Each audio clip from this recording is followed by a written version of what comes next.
360 ગ્રુપમાં જે રોજે આપણને ગીતાનું આચમન કરાવે છે, આપણા ગ્રુપમાં નહીં પણ વર્લ્ડના કેટલા બધા વોટ્સએપ ગ્રુપની અંદર લોકો સવારે જેની પ્રતીક્ષા કરતા હોય છે એ ડૉક્ટર પાલુભાઈ સલડિયાને વિનંતી કરે છે, સાહેબ આપ પધારો. તમે અમારા સૌથી વધારે સિનિયર અને અમારા માનહાર એવા અમારા ગ્રુપ મેમ્બર છો.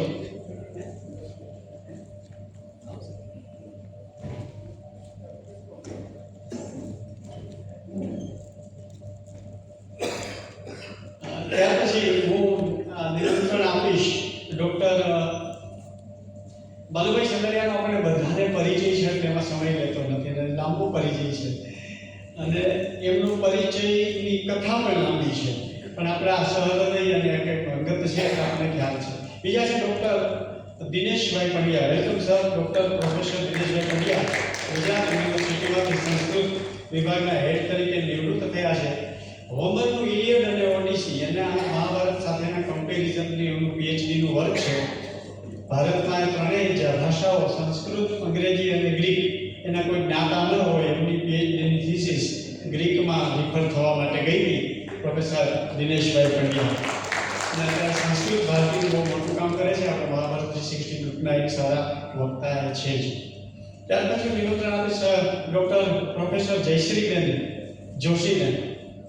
જયશ્રીબેન જોશી જયશ્રીબેન રાજકોટ યુનિવર્સિટીના આપણા એક સંસ્કૃત વિભાગના વડા છે અને જૂની ગીતાઓ વિશે અહીંયા આપણને સરસ વાતો મહાભારતની ગીતાઓ વિશે વાત કરેલી છે.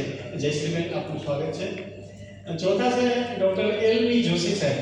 ડૉક્ટર એલવી જોશી સાહેબ ગુજરાત રાજ્યના શ્રેષ્ઠ શિક્ષક એવોર્ડી છે, વિજેતા થયેલા છે અને ગુજરાતી ભાષામાં ગુજરાતી ભાષા પ્રતિષ્ઠાન છે, ગુજરાતી ભાષાને પ્રભાવી અને અસરકારક બનાવવાની કામગીરી કરતી સંસ્થા છે અને ગુજરાત રાજ્યના સેક્રેટરી છે. અને અમારા જૂનાગઢની અંદર એક વાંચન વલોણું કરીને સંસ્થા નિર્મિત થઈ છે હમણાં, લોકોને વાંચતા કરવાની અને પરાયણે વાંચતા કરવાની. એમના એ સૂત્રધાર છે અમારા ડૉક્ટર એલવી જોશી સાહેબ. આ સિવાય ગુજરાત રાજ્યના શિક્ષણ વિભાગના અનેક પ્રકરણો સાથે સંકળાયેલા છે. પાઠ્યપુસ્તક મંડળના પણ તેઓ સદસ્ય છે અને ખૂબ સાક્ષર છે. ત્યાર પછી હું અમારા ઉદયભાઈ બુદ્ધદેવને વિનંતી કરીશ. ઉદયભાઈ બુદ્ધદેવ છે ને એ અમારા યુવાનોના, સૌરાષ્ટ્રના યુવાનોના જૂના અમારા શિલ્પી છે અને જે તે કાળે જે યુવાનોનું બહુ મોટું સૌરાષ્ટ્રમાં યુવાનોનું આધ્યાત્મિકતાનું એક કામ ચાલતું હતું, એની અંદરના એક પ્રહરી હતા અને સૂત્રધાર હતા. એ અમારા સહૃદય ઉદયભાઈ છે. આ પાંચેય મિત્રોનું નીતિનભાઈને વિનંતી કરીશ કે નીતિનભાઈ આ પાંચેય સન્માનની વ્યક્તિઓનું પુષ્પગુચ્છ એટલા માટે છે કે એ સુગંધ, રંગ અને મકરંદ આ ત્રણેયનું પ્રતીક છે. જ્યારે આપણે કોઈને પુષ્પ આપીએ છીએ ત્યારે એ અભિપ્રેત છે કે આપણા જીવનમાં કે આપણા બુદ્ધિમાં જે કંઈ રંગ, સુગંધ અને મકરંદ છે એ અમે તમારી સાથે શેર કરીએ છીએ. એનું એક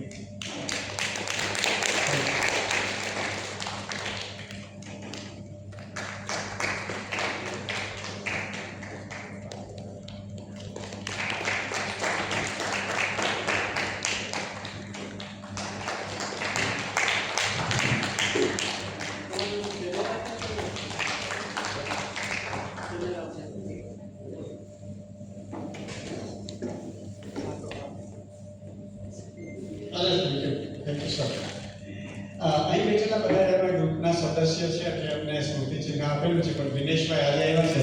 ધનજીભાઈ કાવાને વિનંતી કરીશ કે આપણા ગ્રુપ વતી શ્રી દિનેશભાઈ પંડ્યાને એ સ્મૃતિ ચિહ્ન અર્પણ કરે.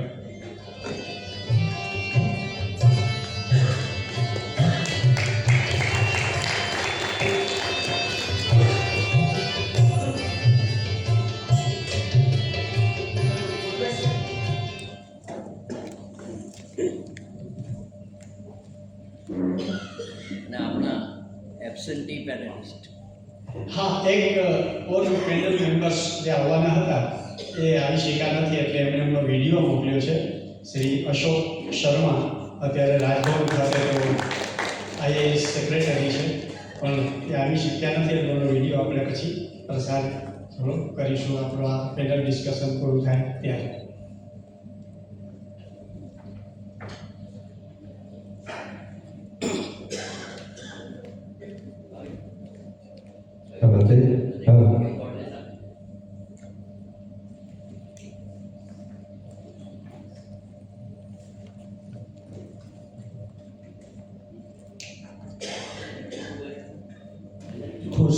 અલગ રાખી છે કે આ માણસ આના કરતાં જુદો છે, એટલે પેનલમાં કંઈ કન્ટ્રીબ્યુશન નહીં કરે પણ બધાને સાંકળવાની ભૂમિકા છે. ગીતા અને મહાભારત પૂર્વથી ચાલ્યા આવે છે. એ ગવાતા આવ્યા છે, કહેવાતા આવ્યા છે, ભજવાતા આવ્યા છે, લખાતા આવ્યા છે. કોઈને કોઈ હંમેશા એ સમાજની અંદર હંમેશા વ્યાપ્ત રહ્યા જ છે અને આજે પણ છે. નવા પરિવેશમાં, નવી ભાષામાં, નવી શૈલીમાં એ આપણી સામે હંમેશા રજૂ થતા જ રહ્યા છે. પ્રશ્ન એ છે કે આટલું બધું બાહ્ય જગતની અંદર જેનું પ્રચલન છે એવા આ વિષયો અને આ ગ્રંથો અત્યારે આપણા વ્યક્તિગત કે સામાજિક કે રાષ્ટ્રીય જીવનમાં એ કેટલા પ્રસ્તુત છે અને એ પ્રસ્તુત થઈ શકે એવી ક્ષમતા ધરાવતા હોય તો એના માટે શું કરવું જોઈએ અને એની કઈ વાતો સમાજમાં કે વ્યક્તિમાં પ્રતિષ્ઠિત થવી જોઈએ, એનું પ્રતિપાદન થવું જોઈએ કે જેને લીધે આપણને કારગત નીવડે, ઉપયોગી નીવડે. તો મારી બાજુમાં બેઠા છે એલવી જોશી સાહેબ, શિક્ષણની પાયાનો વિષય છે. એક સરસ કોટેશન છે, if you think that education is wasted, it is invested. અને તમને એવું લાગતું હોય કે એજ્યુકેશન છે કોસ્ટલી છે, then try ignorance, મને ખબર પડશે. પણ કે નખશિક શિક્ષણ સાથે સંકળાયેલા ડૉક્ટર એલવી જોશી, શંકરભાઈ જોશી છે અને ઘણી બધી શૈક્ષણિક પ્રવૃત્તિઓ સાથે સંકળાયેલા છે અને એટલે જ શ્રેષ્ઠ શિક્ષકનો એવોર્ડ પણ મળેલો છે. તો એલવી જોશી સાહેબ, ગીતાની અંદર કે મહાભારતની અંદર એક શિક્ષક તરીકે ઉપયોગી થઈ પડે કે એજ્યુકેશનિસ્ટ કે શિક્ષણવિદને ઉપયોગી થઈ શકે એવી કોઈ વાતો કે એવો કોઈ દિશા નિર્દેશ તમને સાંભળ્યો હોય તો અમારી સમક્ષ આપશે.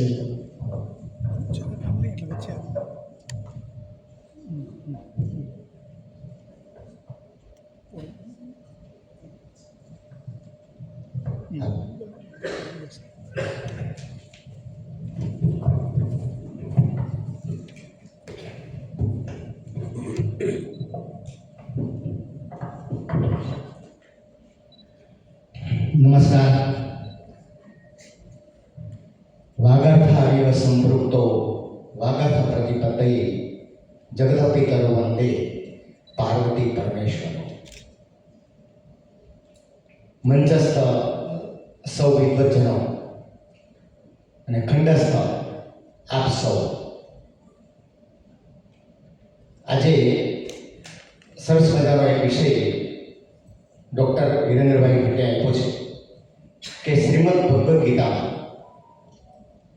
શિક્ષક અને વિદ્યાર્થીની ભૂમિકા. આમ તો કોઈ પણ વ્યક્તિ હોય તો એ વ્યક્તિને એમાંથી કંઈ ને કંઈ પ્રેરણા મળતી હોય છે, પણ શિક્ષકને ક્યાં પ્રેરણા મળે છે? તો શરૂઆતનો પહેલો શ્લોક કોઈ ભૂમિકા બાંધતો નથી અને શ્રીમદ ભગવદ્ ગીતાની વધારે વાત નહીં કરું કારણ કે આપ સૌ જાણો છો. પણ પહેલી વહેલી વાત, શરૂઆત વિદ્યાર્થી થશે અને પૂરી વાત પણ વિદ્યાર્થીથી થશે અને વચ્ચે શિક્ષક છે. પહેલા જ અધ્યાયનો વિદ્યાર્થી એ કેવો છે? ગૂંચવાયેલો વિદ્યાર્થી છે. કેવો ગૂંચવાયેલો વિદ્યાર્થી છે? તો એ શ્લોક પહેલો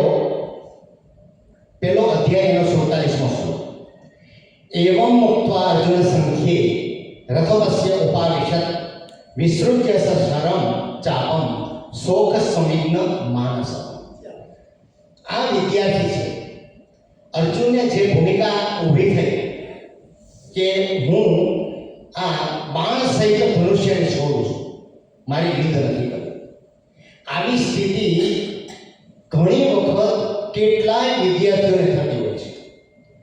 કેટલાય વિદ્યાર્થીઓ આખું વર્ષ મહેનત કરી છે, એમણે ખૂબ મહેનત કરી છે, નિષ્ઠાથી મહેનત કરી છે, નિયમિત રહ્યો છે, એમણે કેટલાય પેપરો સારી રીતે આપ્યા છે, અગાઉની પરીક્ષાનું પરિણામ પણ ખૂબ સારું આવ્યું છે અને વર્ગખંડમાં પરીક્ષા ખંડમાં જ્યારે પ્રવેશે છે એની સામે ઉત્તરવહી અને પ્રશ્નપત્ર જ્યારે આવે છે ત્યારે ગૂંચવાઈ જાય છે કે આ મારું કામ નહીં.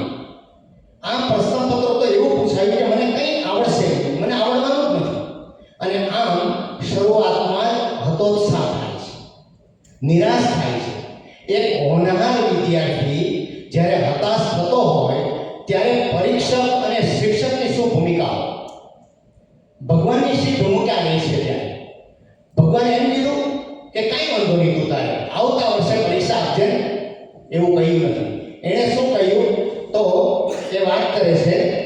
બીજા અધ્યાયના 3જા શ્લોક. એ પ્રોત્સાહક શિક્ષક છે ભગવાન. ક્લૈપ્યમ માસ્મગમ પાર્થ નૈતત ત્વયિ ઉપપદ્યતે ક્ષુદ્રમ હૃદયમ દૌર્બલ્યમ ત્યક્ત્વા ઉત્તિષ્ઠ પરંતપ. આ હોનહાર પણ ચિંતિત વિદ્યાર્થીને એ સ્મૃતિ કરાવે છે કે તારામાં અગાધ શક્તિ છે, તું ખૂબ જ શક્તિશાળી છે, તને ઘણું બધું યાદ આવી જશે, તું પરીક્ષા ભરવાની શરૂઆત કરી દે. આમ હતાશ થઈને તું આ પરીક્ષા ખંડ છોડી દઈશ તો એ કેમ ચાલશે? કારણ કે તારા ઉપર તારા માતા પિતાની પણ અનેક અપેક્ષાઓ છે. તારા આચાર્ય, તારા શિક્ષકો, તારા સગા સંબંધીઓ અનેક આશાઓ સેવીને બેઠા છે, અને જો તું આમ હતાશ થઈશ તો કેમ ચાલશે? એટલે કે પ્રોત્સાહક શિક્ષક હોવો જોઈએ. જો તેને કહી દઈએ કે કંઈ વાંધો નહીં, ચાલશે, તો એ વિદ્યાર્થીની કારકિર્દી રોડાઈ જશે. ત્યાર પછી ઉદાહરણ રૂપ શિક્ષક. 3જા અધ્યાયનો 21મો શ્લોક. યદ્યદાચરતે શ્રેષ્ઠ તત્ત દેવેતરો જનઃ સ યદ પ્રમાણમ કુરુતે લોક તત્ અનુવર્તતે. શિક્ષક એ ઉદાહરણ રૂપ હોવો જોઈએ. ભગવાને અહીંયા કહ્યું છે એ મૈત્રી, કરુણા અને પ્રેમ મેળવશે ને તો વિદ્યાર્થીઓમાં પણ આ ગુણો ઊભા થશે. જો શિક્ષક એ નિયમિત હશે ને તો એના વિદ્યાર્થીઓ નિયમિત હશે, એનામાં શિસ્ત હશે તો એના વિદ્યાર્થીઓ શિસ્તમાં રહેશે, અને જો એ શિક્ષક વ્યસની હશે તો એના વિદ્યાર્થીઓનો પણ વ્યસન થશે. અને એ શિક્ષક જો એ સતત મોબાઈલ ચેક કરતો હશે ને તો એના વિદ્યાર્થીઓ મોબાઈલ જોતા થશે. એટલે ઉદાહરણો શિક્ષકે બનવાનું છે. આ ભગવાન આ આપણને કહે છે ભગવાન કૃષ્ણ કે ઉદાહરણો બનીને શિક્ષકને એક ચીલો ચાતરવાનો છે, એનામાં સારામાં સારા ઉત્તમ ગુણો એ પ્રગટ થાય એ તમારે જોવાનું છે. ત્યાર પછી કર્મશીલ શિક્ષક. 3જા અધ્યાયનો 22મો શ્લોક. નમે પાર્થાસ્તિ કર્તવ્યમ ત્રિષુ લોકેષુ કિંચન. શું કહે છે કે મારે આ લોકમાં કશું જ કરવાનું બાકી નથી, બધું જ હું કરી ચૂક્યો છું, છતાં મારે કર્મ કરવું પડે છે. એમ શિક્ષકને નોકરી મળે છે અને પગાર મળે છે કે મારા મને પેન્શન મળે છે, મારે કશું જ કરવાની જરૂર નથી, મને પગાર મળશે અને મને પેન્શન પણ મળશે, છતાં મારે કરવું પડશે. પહેલે તો ફરજના ભાગરૂપે હતું, પણ હવે હું જે કામ કરીશ ને એ સવાયું કામ છે. એટલે સવાયું કામ કરવાનું છે, એક્સ્ટ્રા માઇલ જેને કહેવાય છે. અને જે સવાયું કામ કરે છે એને જે 25% વધારાનું કામ કરે છે એનું વળતર એને કોઈને કોઈ સ્વરૂપે મળે છે. હું આપને જણાવી દઉં કે આ ગ્રુપ ડિસ્કશન છે, પણ ક્ષમા સાથે કે આમાં એક સૂત્રતા જળવાય, એટલે ભલે મને એક જ વખત બોલવાની તક મળે, પણ હું આ એક સૂત્રતા જળવાય એટલે એક સાથે હું આ વાત આપને કરી રહ્યો છું. અને બહુ જ ઝડપથી વાત કરીશ. અને એક વાત એ પણ કરવા માંગુ છું કે આ જે કંઈ વાત છે એ શિક્ષકોએ આવું કરવું જોઈએ એવું નહીં, મેં આવું કર્યું છે. હું આ રીતે જીવો છું એક શિક્ષક તરીકે, એ જ વાત અહીંયા હું કરીશ, એથી વિશેષ કશો નહીં. ત્યારબાદ શીખનાર અને શીખવનાર એ શિક્ષક પણ હોય અને વિદ્યાર્થી પણ હોય. કારણ કે આ તો વિદ્યાર્થીને લાગુ પડે છે કે એમને શીખવું જોઈએ. કેવી રીતે? તો કે ફરી પ્રશ્ન પૂછીને, સેવા કરીને અને એકદમ નમ્રતાપૂર્વક એમણે આ વાત કરવાની છે. વિદ્યાર્થી શિક્ષક પાસે આમ જાય અને શિક્ષકે પણ આ 3 ગુણો કેળવવાના છે. કારણ કે શિક્ષક અંતે વિદ્યાર્થી છે, એ હંમેશા કાયમી વિદ્યાર્થી હોય છે. જો આ 3 ગુણ એનામાં આવી જાય તો એ શ્રેષ્ઠ વિદ્યાર્થી બની જાય અને શ્રેષ્ઠ શિક્ષક બનવા માટે યોગ્યતા મેળવે છે. એ ચોથા અધ્યાયનો 34મો શ્લોક. ત્યાર પછી આત્મવિશ્વાસુ શિક્ષક. 6થો અધ્યાય 6થો શ્લોક. બંધુરાત્મા આત્મનતસ્ય યેનાત્મેવાત્મના જીતઃ. કહ્યું છે જેમણે પોતાનું મન જીતી લીધું ને એ આખી દુનિયાને જીતી લીધી. આપણે કહીએ છીએ કે ભાઈ conscious mind, subconscious mind, unconscious mind. એમ તમારે જો એ સબકોન્શિયસ માઇન્ડને તમે જીતી લીધું તો તમે આખી દુનિયાને જીતી લીધું. શિક્ષકે પોતાના વિદ્યાર્થીમાં આવો આત્મવિશ્વાસ પ્રગટાવવાનો છે કે તું તાકાતવાન છો, તું ઉર્જાવાન છો, તારામાં અખૂટ શક્તિઓ રહેલી છે, પણ તું એને બહાર લાવવાનો પ્રયત્ન પ્રયત્ન કર, ચોક્કસ તું સફળ થઈશ. એ જો એ શિક્ષણમાં આત્મવિશ્વાસ હશે ને તો વિદ્યાર્થીઓમાં આત્મવિશ્વાસ ઊભો કરાવી શકશે. ત્યાર પછી પ્રીતિપાત્ર શિક્ષણ. તમે જુઓ અધ્યાય 12 અને શ્લોક 13 થી 19 સુધી સતત એ ભગવાન એક કેવો શિષ્ય હોવો જોઈએ, મને કોણ વધારે ગમે, કેવો વિદ્યાર્થી મને વધારે ગમે, એ શિક્ષકને આ જાણ કરી છે. અદ્વેષ્ટા સર્વભૂતાનાં મૈત્રઃ કરુણો એવ ચ અનિકેત સ્થિરમતી ભક્તિમાન મે પ્રિયો નરઃ. મે પ્રિયો નરઃ એ વારંવાર આવે છે. આ વ્યક્તિ મને પ્રિય છે, આ વિદ્યાર્થી મને પ્રિય છે. એનામાં ધૈર્યનો ગુણ હોય, એનામાં નમ્રતાનો હોય, એનામાં આત્મવિશ્વાસ હોય, શ્રદ્ધા હોય, નિર્ભય હોય. જેમ દૈવી સંપત્તિના લક્ષણો બતાવ્યા છે એમ અહીંયા 28 થી 30 ગુણો બતાવ્યા છે. મને એમ લાગે કે આ 28 થી 30 ગુણો જો શિક્ષકમાં આવી જાય ને તો એને ક્લાસમાં શ્રેષ્ઠ શિક્ષક કહેવાય. અહીંયા 30 જે ગુણો બતાવ્યા છે ને એ શ્રેષ્ઠ ગુણો બતાવ્યા છે. ત્યાર પછી આત્મીય અને જાગૃત શિક્ષણ. આ બહુ જ મહત્વની વાત છે. આખા ભગવદ્ ગીતામાં મને ગમતી વાત હોય તો આ છે. આ શિક્ષક બસ આવો હોવો જોઈએ. એ વારંવાર શું કહે છે કે હે ધનંજય, હે પરંત, હે પાર્થ, હે અર્જુન, હે વૃથાપુત્ર, હે કૌંતેય. શા માટે આમ કહે છે? ખાલી અર્જુન કીધું હોત તો કેમ વારંવાર સખા કહેવાનું મન થયું? એટલા માટે કે એને અર્જુનને એમ થાય આ તો મારા છે. શિક્ષકે એ દરેકને વિદ્યાર્થીને નામ લઈને બોલાવવો જોઈએ. આ મારી નબળાઈ છે, હું આ નથી કરી શકતો. હું નામ લઈને મને યાદ ન રહેતું જે છે હું કહું છું. પણ શિક્ષક જો નામ લઈને બોલાવશે ને એક આત્મિકતાનો ભાવ ઉભો થશે. બીજું કે એને એલર્ટ કરે છે, જાગૃત કરે છે. હે ધનંજય એટલે ઓલો જાગી જાય, કદાચ ઝોલા ખાતો હોય. કેટલાક પીરિયડોમાં એ લેક્ચર લેવાતા હોય, પછી શિક્ષક કહે કે ભાઈ પહેલાં ઉઠાડ દે, તો કે સાહેબ ફોડાયો તમે, ઉઠાડો મારે. આવું થવું ન થાય. અને આવું થાય નહીં એટલા માટે શિક્ષકે વારંવાર એના નામથી પોકારીને એને જાગૃત કરવાનું છે. એટલા માટે અને ત્રીજી વાત, અહીંયા 3 વાત આવે છે કે એને પોતાનામાં કેટલી તાકાત છે, પરાક્રમ છે, પોતે પરંત છે, ધનંજય છે. આ કંઈ જેવો તેવો માણસ નથી. તું આવો છે, તારામાં આવા ગુણો છે અને તું આમ નીચે બેસી જાય કેમ ચાલે? આ વાત એને કરી છે. વક્તા અને શ્રોતા એ શિક્ષક છે. મને લાગે ભગવાન એ શ્રેષ્ઠ વક્તા છે, શ્રેષ્ઠ શ્રોતા છે. આપણે જોયું છે.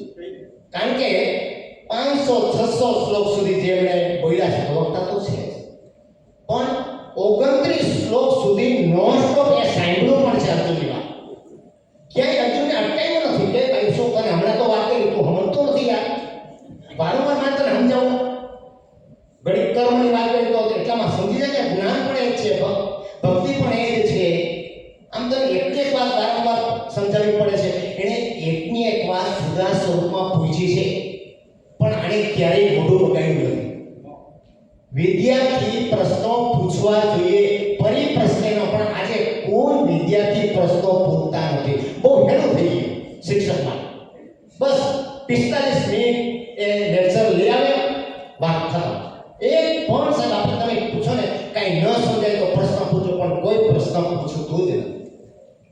અમારે તો ગુજરાતી વ્યાકરણમાં બહુ સારું છે કે ગુજરાતી વ્યાકરણ લેતો હોય ને ત્યારે જોડણીના નિયમ લખાયો ને સાહેબ, પછી એમ કહીએ કે ભાઈ આ પ્રત્યય આવે ને ત્યારે તમારે ઈક પ્રત્યય આવે તો રસ્તો ઈ કરવો, એ પાકું કરી પછી બીજે દિવસે લખીને આવે સાહેબ પરણી શબ્દ છે એમાં કેમ દીર્ઘ ઈ આવે, એટલે શિક્ષક શું કહી દઈએ એ અપવાદ છે. તો કે તો હાલ પ્રશ્ન જવાબ એ કેવું આપે ચતુરાઈથી? અપવાદ છે. અરે અપવાદ નથી. ત્યાં પરી વત્તા ની વત્તા તો પ્રત્યય છે, ત્યાં ઈત પ્રત્યય છે જ નહીં. આવું સમજાવવું પડે આ શિક્ષક કે વિદ્યાર્થી. એટલે પરિપ્રશ્નનો એટલે અત્યારે આવા એ પ્રશ્નો પણ પૂછાતા નથી. તો એક શ્રેષ્ઠ શ્રોતા છે અને શ્રેષ્ઠ શ્રોતા હોય એ જ શ્રેષ્ઠ વક્તા બની શકે. શિક્ષક અને વિદ્યાર્થી વચ્ચે પ્રત્યાયન છે, સતત એક માર્ગીય પ્રક્રિયા નથી. હમણાં મેં જે વાત કરી તેમ કે શિક્ષક બોલે છે અને વિદ્યાર્થી સાંભળે છે, લેક્ચર પૂરો, વર્ષ પૂરું, આખી કારકિર્દી પૂરી, એવું નહીં. ઉપનિષદના વખતમાં જે હતું તે પણ અત્યારે હોવું જોઈએ. પ્રશ્ન દ્વારા આખું શિક્ષણ પ્રાપ્ત થવું જોઈએ. અને છેલ્લે એ શિક્ષક કેવો હોવો જોઈએ? તો કે ઓપન માઇન્ડેડ શિક્ષક હોવો જોઈએ.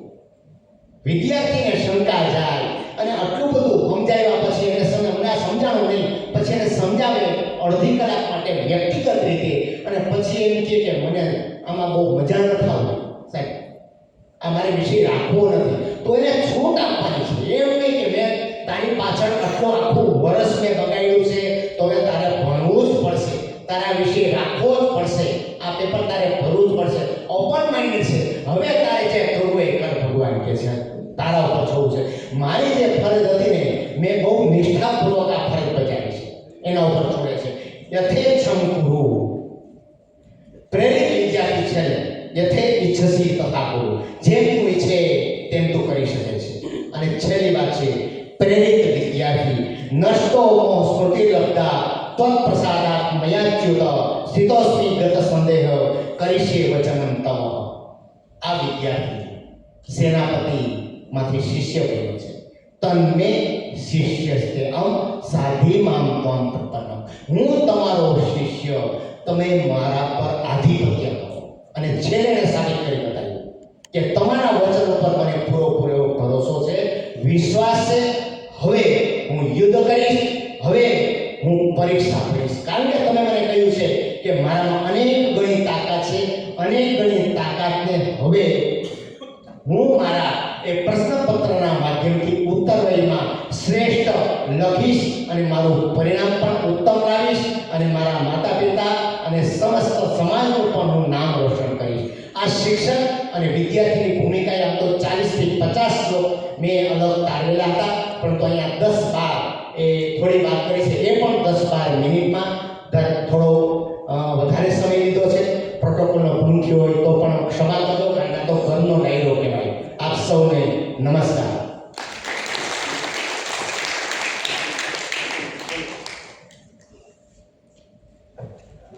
થેન્ક યુ જોશી સાહેબ. છેલ્લે કીધું એ ગમ્યું કે ઘરનો ડાયરો છે, એટલે આવી કેટલીક છૂટછાટો ઘરના ડાયરામાં લઈ શકાય.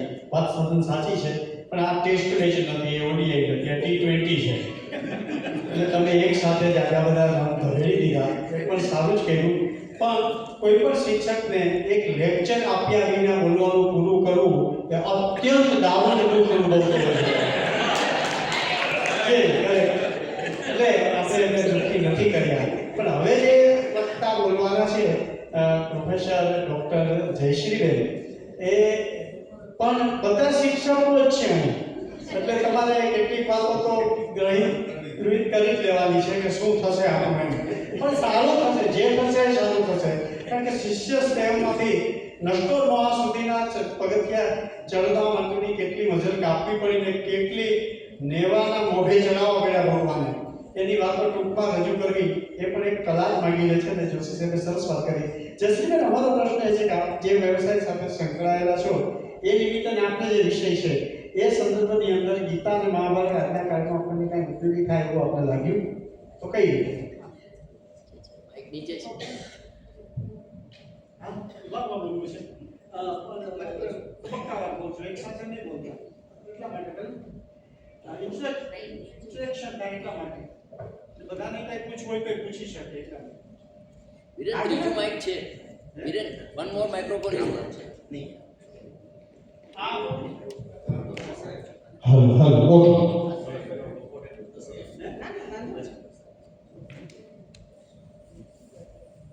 મંચ સમાન ભાવ તથા શ્રોતા સાહેબે જે જોશી સાહેબે વાત કરી શિક્ષક અને વિદ્યાર્થી વચ્ચેની વાત કરી, તો શિક્ષક કેવો હોવો જોઈએ અને વિદ્યાર્થી કેવો હોવો જોઈએ. એટલે મહાભારતની અંદર તો નથી, પણ વિદ્યાર્થીના 5 લક્ષણો બતાવવામાં આવ્યા છે કે વિદ્યાર્થી કેવો હોવો જોઈએ. તો કે એની અંદર કાક ચેષ્ટા હોવી જોઈએ, કાગડા જેવી ચેષ્ટા, બગલા જેવી દ્રષ્ટિ હોવી જોઈએ. પછી અલ્પાહારી અને અલ્પનિદ્રા, આ એના લક્ષણો છે વિદ્યાર્થીમાં. તો કે કાક જેવી ચેષ્ટા, સતત કાર્ય કરવું, બગલા જેવી દ્રષ્ટિ રાખવી, સતત શોધતા રહેવું, કંઈક ને કંઈક નવું શોધવું, સંશોધન કરવું, નવું જાણવું. અલ્પાહાર, આહાર ઓછો કરો અને નિદ્રા ઓછી.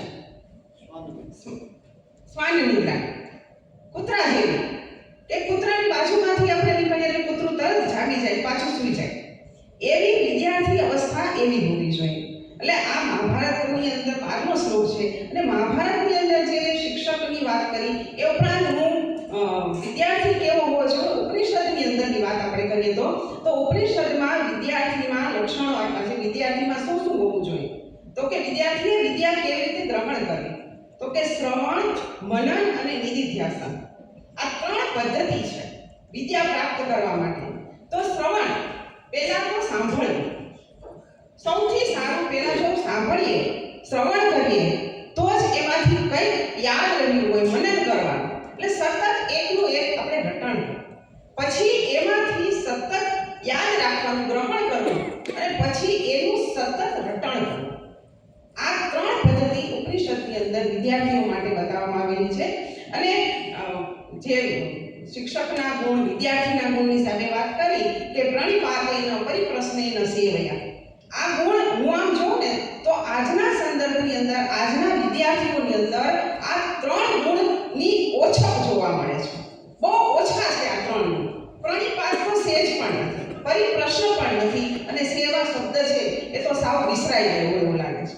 આ 3 ગુણ વિદ્યાર્થીની અંદર હોવા જરૂરી છે. જો તમારામાં આત્મસમર્પણની ભાવના ન હોય ત્યાં સુધી તમે કોઈ પણ પાસેથી કંઈ ગ્રહણ કરી શકો નહીં.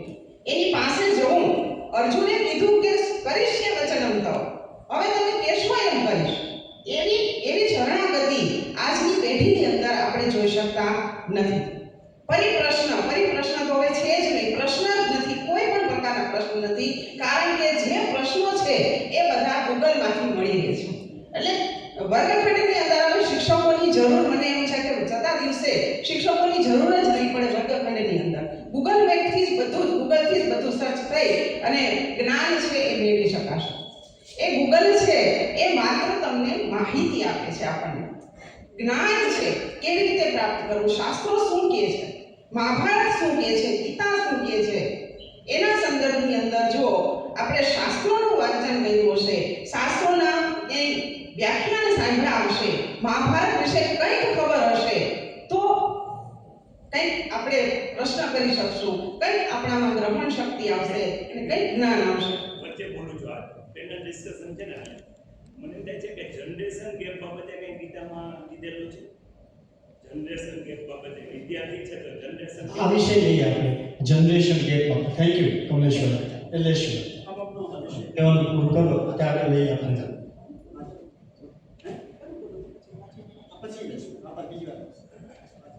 તો વિદ્યાર્થી અને શિક્ષકની આપણે વાત કરી કે માહિતી માત્ર મળે છે, જ્ઞાન મેળવવું હોય તો વર્ગખંડની અંદર જવું પડે, ગુરુની શોધ કરવી પડે. ગુરુ વિના જ્ઞાન છે એ શક્ય નથી.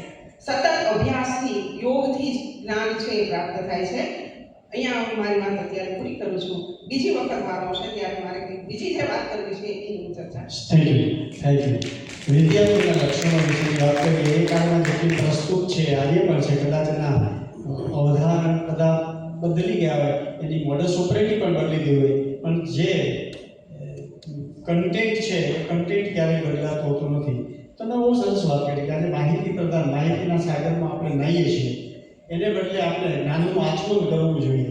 પણ એ વાત મહાભારત અને ગીતા કયા પરિપ્રેક્ષ્યની અંદર આપણને જાણવા મળે છે આપણે લઈશું. ઉદયભાઈ બુદ્ધદેવ છે, યુવાનો સાથેનો એમનો ઘણો પરિચય છે.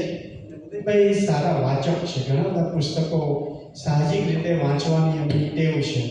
અને એટલું નહીં, કોઈ પણ પુસ્તકની વાત કરતા હોય ત્યારે સંદર્ભ આપીને પુસ્તકનું શ્રેષ્ઠત્વ, એનો જે શ્રેષ્ઠ સાર છે કે કોઈ શ્રેષ્ઠ વાત છે એ બહુ હળવેકથી આપણને ખબર ન પડે એમ મળીને આપણા ગળાની અંદર ઉતારી દેવાની એમની ભગવાને દીધેલી સરસ આવડત પણ છે.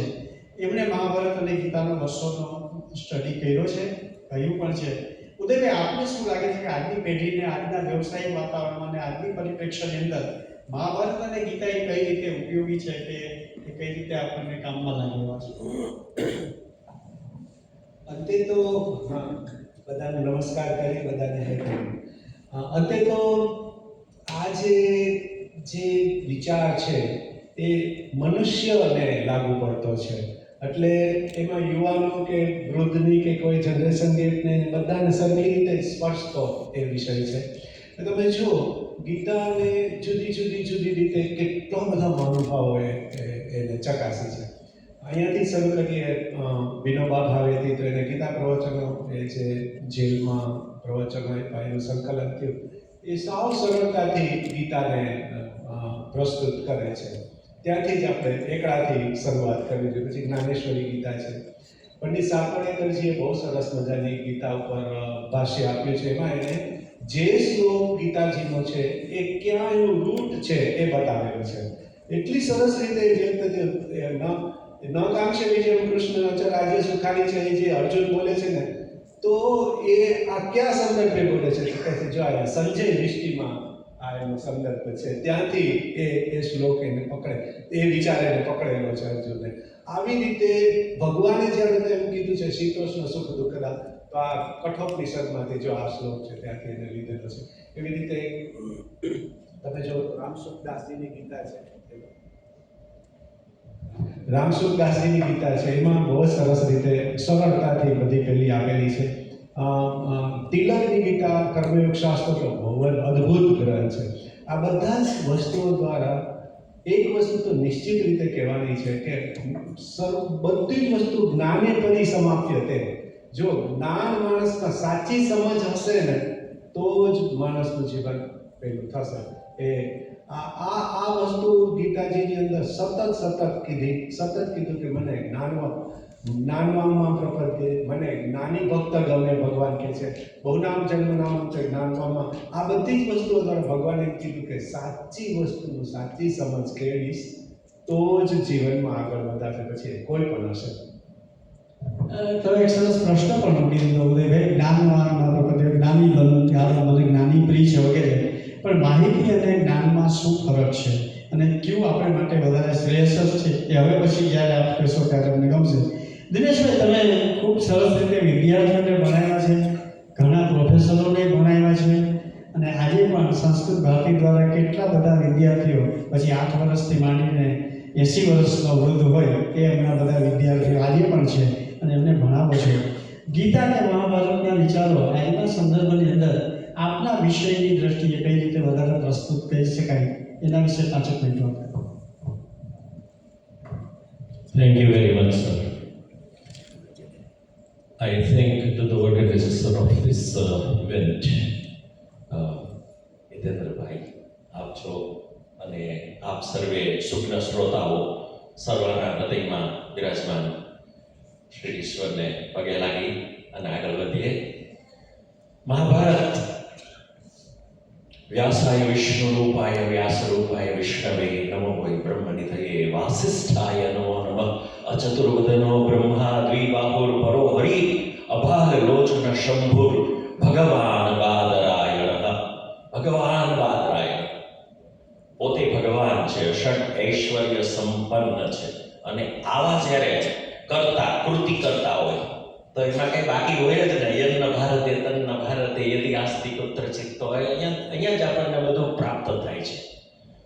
પણ એક જગ્યાએ વ્યાસ ભગવાન માટે બહુ સરસ કહ્યું છે કે અષ્ટાદશ પુરાણેષુ વ્યાસસ્ય વચનદ્વયમ. 18 પુરાણની અંદર અને કદાચ મહાભારતની અંદર પણ વ્યાસસ્ય વચનદ્વયમ. અને એ શું છે તો કે પરોપકારઃ પુણ્યાય પાપાય પરપીડનમ. આ લગભગ બધાનો સાર આવી ગયો છે.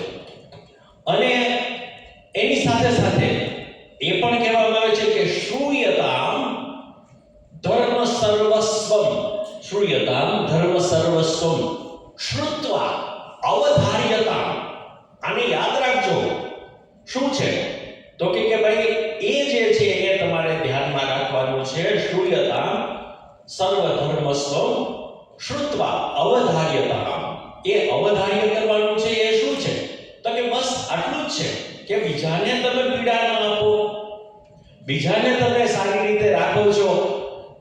જ્યારે કૃષ્ણ છે એના એક ડિવિનિટીની અંદરથી એક નાના એવા આવા હ્યુમન બીંગના એક ખોડિયામાં પધારે છે, ત્યારે એમની જે હ્યુમિનિટી છે, એ એમની જે એક પ્રકારની હમ્બલનેસ છે, એનો જે પાવર છે, આપણે પાવર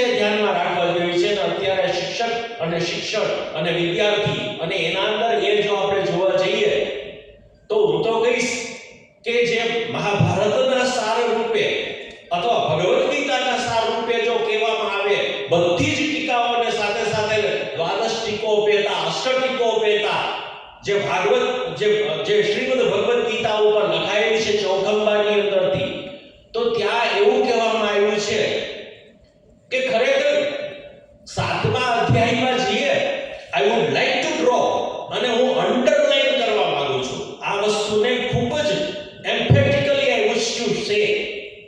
તો એ જે છે 7મો અધ્યાય, ઇટ ઇઝ કોલ્ડ જ્ઞાન વિજ્ઞાન યોગ, જે અત્યારે સાપેક્ષ સાંપ્રત સમાજની અંદર કરંટ સિચ્યુએશનમાં મોસ્ટ રિલેવન્ટ. ગેપની જ્યારે ભાઈ વાત કરી એ પણ એમાં ઇન્વોલ્વ થઈ જાય છે, જનરેશન ગેપ સર પણ એમાં ઇન્વોલ્વ થઈ જાય છે.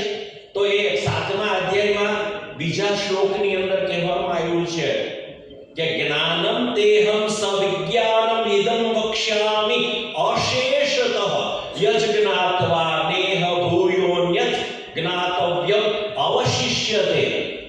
ખરેખર ભણવા જેવું છે એ ભણવું તો ખર, વિદ્યાર્થીને શિક્ષકોના કેરેક્ટરિસ્ટિક્સ કહેવામાં આવી, પણ ભણવું શું?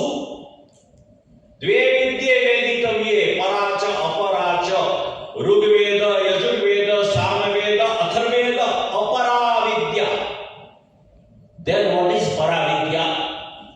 પરાયેન તદ અધિગમ્યતે. એટલે કહ્યું તદ વિદ્ધિ પ્રણિપાતેન પરિપ્રશ્નેન સેવ્યા. ત્રણ તો હોય પણ જાણવું શું? તદ વિદ્ધિ, તદ વિદ્ધિ, તત્વમસી, તે પૂછો. તો અહીંયા પણ કહેવામાં આવ્યું એવું જ્ઞાન હું તને કહીશ કે જેને જાણ્યા પછી કંઈ જાણવાનું બાકી રહેતું નથી. યજ્ઞાત્વા નેહ ભૂયોન્યત જ્ઞાતવ્યમ અવશિષ્યતે. પણ આમાં હેરાન કોણ કરે? 6:34 હેરાન કોણ કરે? મનેવ મનુષ્યાણામ કારણમ બંધ મોક્ષયોઃ ચંચલમ હિ મન કૃષ્ણ પ્રમાથી બલવદ્દૃઢમ. આ તો મને પ્રમાથી છે મારું મન, એ મને ગમે ત્યાં ઢસડીને લઈ જાય છે. પેલી ષડ વગરની જે નૌકા છે એમ મને ઢસડીને લઈ જાય છે. તો મારે શું કરવું? જવાબ આવ્યો સુંદરમાં સુંદર.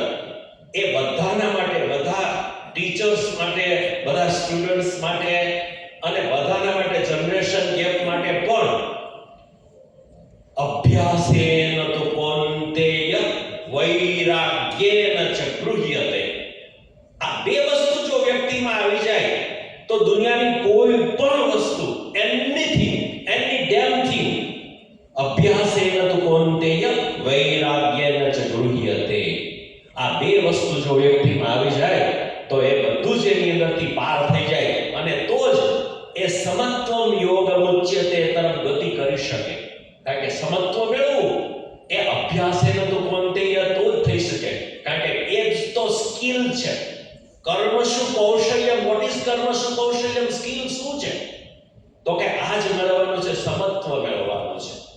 એટલે એ સમત્વની વાત પણ કરવામાં આવી.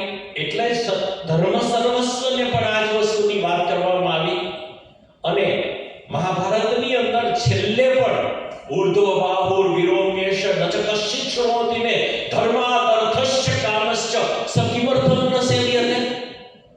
દરેકમાં આપણને enjoined by the scripture, everything is there.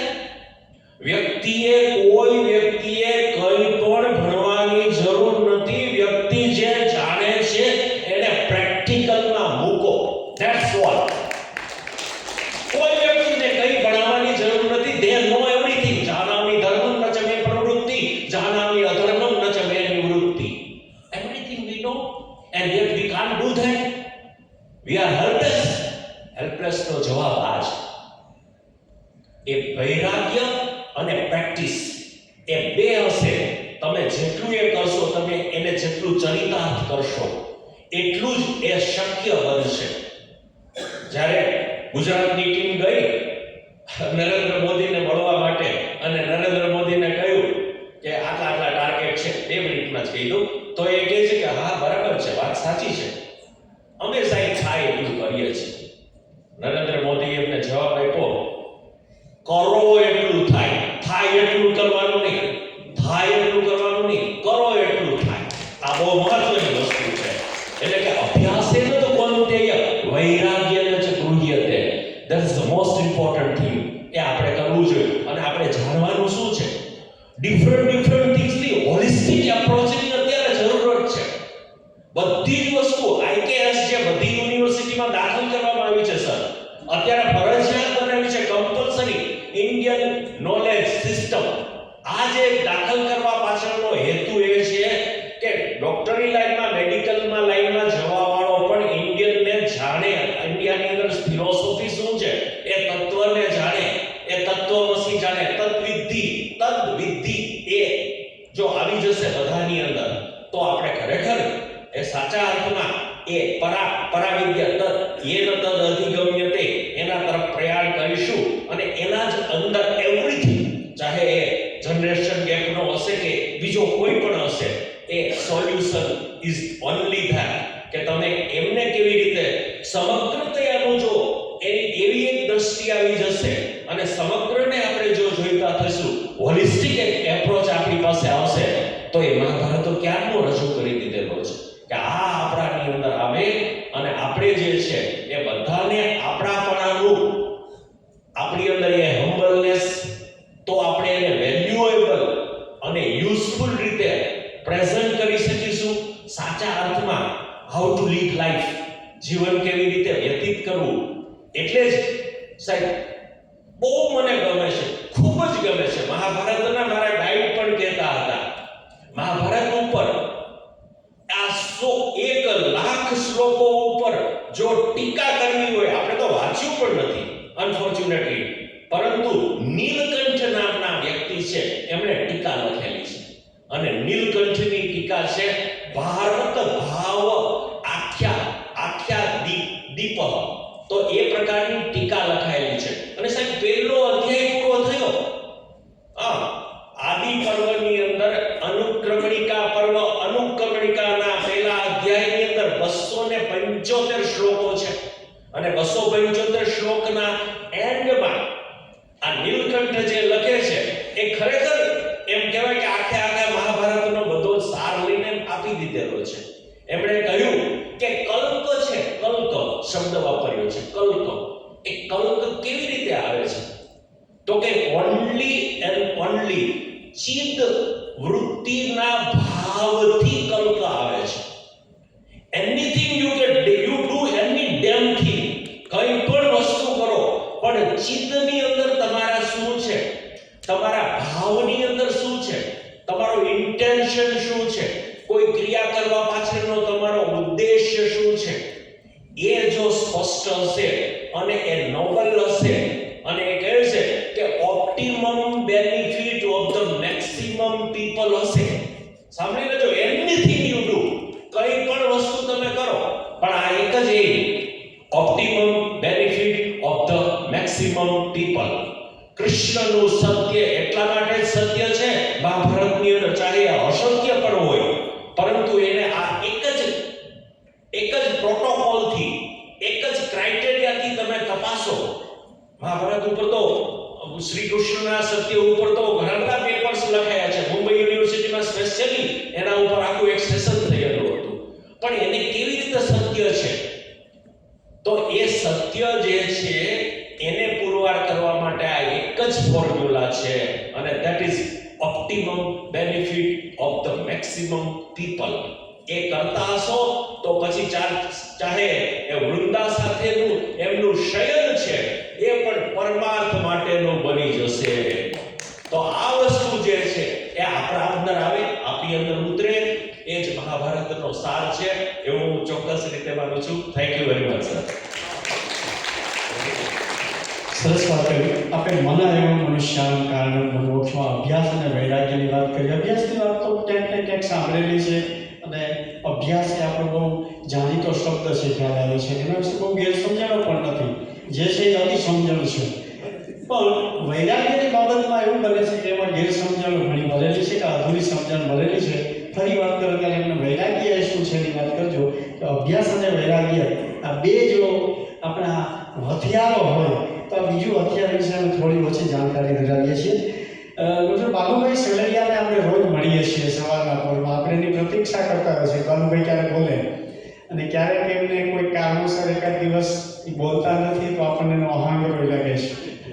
એવા ડૉક્ટર બાલુભાઈ સલડિયા હું વિનંતી કરું કે અમને પણ તમે 5-7 મિનિટ પહેલાં આ વિશે વાત કરો કે શ્રીમદ ભગવદ્ ગીતા માટે આપ જે યત્ન કરી રહ્યા છો કે યજ્ઞ કરી રહ્યા છો એ કરવા પાછળ ડુ યુ થિંક કે એનું કોઈ પરિણામ આવી શકશે અથવા તો એ આપણને કોઈ રીતે પ્રેરિત કરી શકશે તો એ કઈ રીતે? વિરેન્દ્રભાઈ, ભૂમિતિની એક આકૃતિથી વાતનો પ્રારંભ કરીશું. આપણે બધાએ વર્તુળ જોયું છે, અને કોઈ પણ વર્તુળ એવું નથી હોતું કે જે વર્તુળને કેન્દ્ર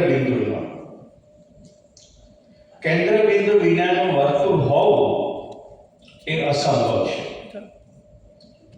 ભારતીય મનીષાએ, ખાસ કરીને કૃષ્ણે અને મહર્ષિ વેદવ્યાસે મહાભારતના સંદર્ભમાં જુદા જુદા આયામથી જુદા જુદા વિદ્વાનોએ જુદી જુદી અભિવ્યક્તિ આપી છે. પણ આજના આધુનિક યુવાનોને સમજાય એ શબ્દમાં કહું તો મહાભારત એ વખતનો સાયક્લોપીડિયા છે, વિશ્વકોશ છે. વેદવ્યાસે જે સમયે મહાભારત રચ્યું એ સમયે વિશ્વનું જે કંઈ જ્ઞાન હતું તે જ્ઞાન મહાભારતની અંદર વેદવ્યાસે પોતાની કલમથી કેન્દ્રિત કર્યું. મહાભારતનો જે અર્થ છે, 1,00,000 શ્લોકોનો જે નિચોડ છે, તે મહાભારતનો જ અંશ શ્રીમદ ભગવદ્ ગીતા છે. 2.5-3 મિનિટમાં મારે પૂરું કરવું છે એટલે હું થોડુંક સૂત્રાત્મક રીતે વાત કરું છું. સત્ય એક અને માત્ર એક જ છે. સત્ય બે હોવાની કોઈ પણ સંભાવના નથી.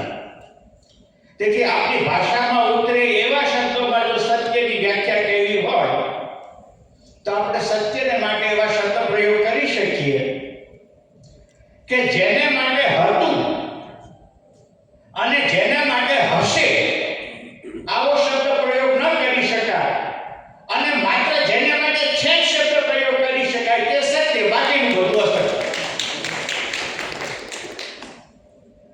વર્તુળનું કેન્દ્રબિંદુ સત્ય છે, અને આ જગતની કોઈ પણ જે ગતિ છે એ ગતિ વર્તુળાકાર છે.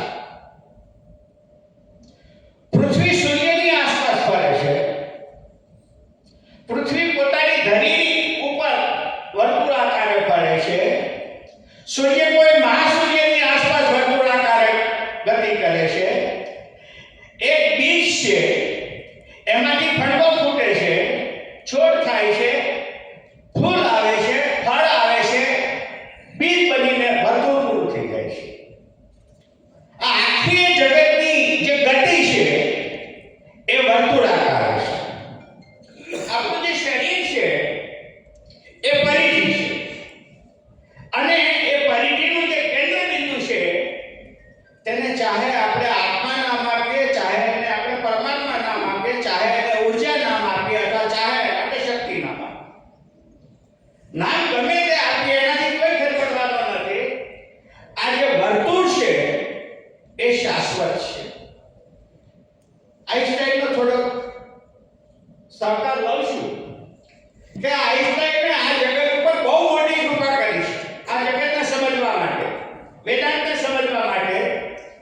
આ જગતમાં કોઈ પણ વસ્તુ એવી નથી કે જે નિરપેક્ષ હોય. અત્યારે મારા હાથમાં માઇક્રોફોન લઈને હું બોલી રહ્યો છું, તો હું બોલી રહ્યો છું એટલે એનો અભિલાષ છે, પણ એનો વ્યંગ્યાર્થ છે કે તમે સાંભળી રહ્યા છો. મારી આગળ કોઈ સાંભળનાર ના હોય અને છતાંય જો માઇક્રોફોન હાથમાં રાખીને બોલતો હો તો હું એક મેન્ટલ હોસ્પિટલનો પેશન્ટ.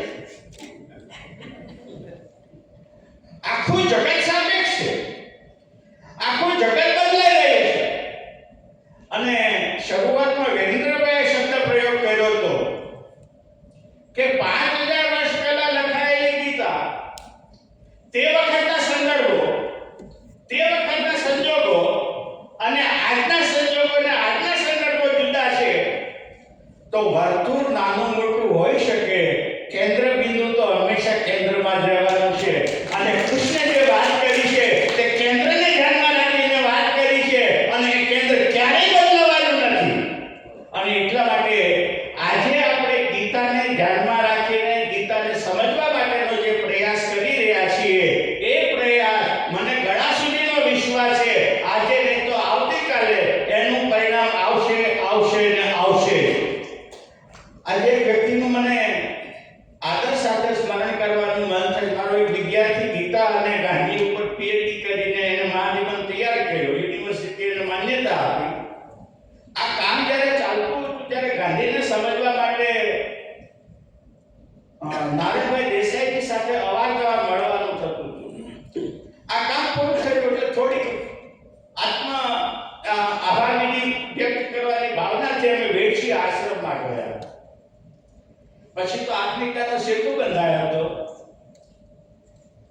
એટલે ગીતાની પ્રસ્તુતતા એ શોધ નિબંધનો છેલ્લું પ્રકરણ હતું અને નિબંધ એમને આપેલો ત્યારે નારાયણભાઈ મને હસતા હસતા કહ્યું કે વાલુ આ જે પ્રશ્ન છે તને એમ નથી લાગતો કે તારા અહંકારને બચાવવા માટે તે પ્રશ્ન ઊભો કર્યો છે? ગાંધી પ્રસ્તુત કે અપ્રસ્તુત? હકીકતમાં તારે પ્રશ્ન એવો ઊભો કરવો જે હું ગાંધી માટે પ્રસ્તુત છું. આજે આપણે ગીતાને પ્રસ્તુત છે કે અપ્રસ્તુત છે શબ્દ પ્રયોગ કરીને ગીતાનું મૂલ્યાંકન કરવાનો પ્રયાસ કરીએ છીએ. પણ હું મારી જાતને ક્યારે એવો પ્રશ્ન પૂછું છું કે હું કૃષ્ણને માટે પ્રસ્તુત છું ખરો? હું ગીતાને માટે લાયક છું ખરો? મારે મારી જાતને બદલવાની નથી અને ગીતાને સમજવાની કોશિશ કરું છું અને પછી આપણે ગીતાને લગાડીએ છીએ કે આ વાત યોગ્ય છે કે નથી યોગ્ય. હકીકતમાં મારી જાતને વિકસિત કરવાની યોગ્ય છે.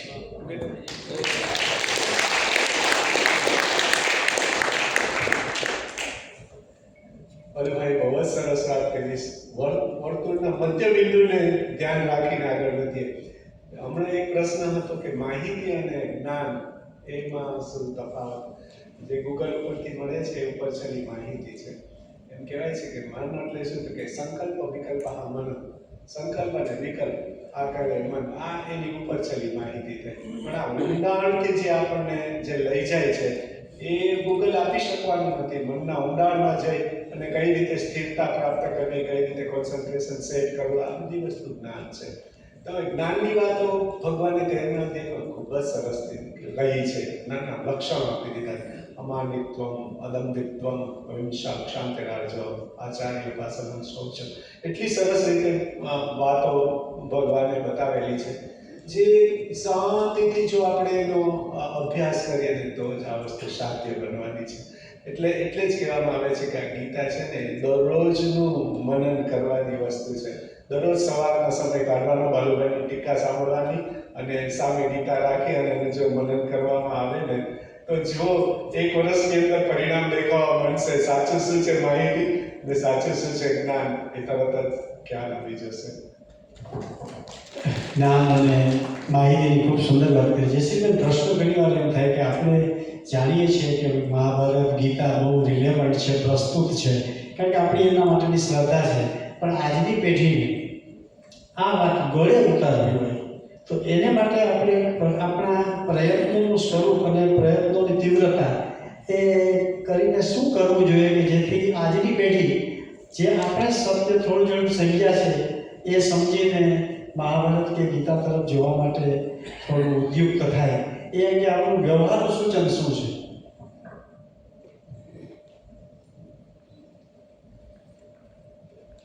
મહાભારતની અંદર ઘણી બધી આજે પ્રશ્ન કર્યો એના સંદર્ભમાં એવી ઘણી બધી કથાઓ છે કે જેનો મહાભારતની કથા મૂળ કથા સાથે કોઈ સંબંધ નથી, પણ જેને આડકથા કહેવામાં આવે એવી કથાઓ છે. એમાંથી આપણને ઘણું બધું જ્ઞાન છે એ મળી શકે. ઘણી બધી આપણને એના ઉપરથી આપણે નિષ્કર્ષ પામી શકીએ કે આમાંથી શું કહેવામાં, આજની પેઢી એમાંથી શું ગ્રહણ કરવું જોઈએ. એવી આજે વિમેજ ડે છે ને એટલે બે ત્રણ સ્ત્રી કથાઓ છે એની હું વાત કરું કે એમાં એક કથા છે વિદુલાની કથા. મહાભારતમાં વિદુલાનું પાત્ર કે છે નહીં, પણ વિદુલા એક એવી સ્ત્રી છે કે જે એના પુત્રને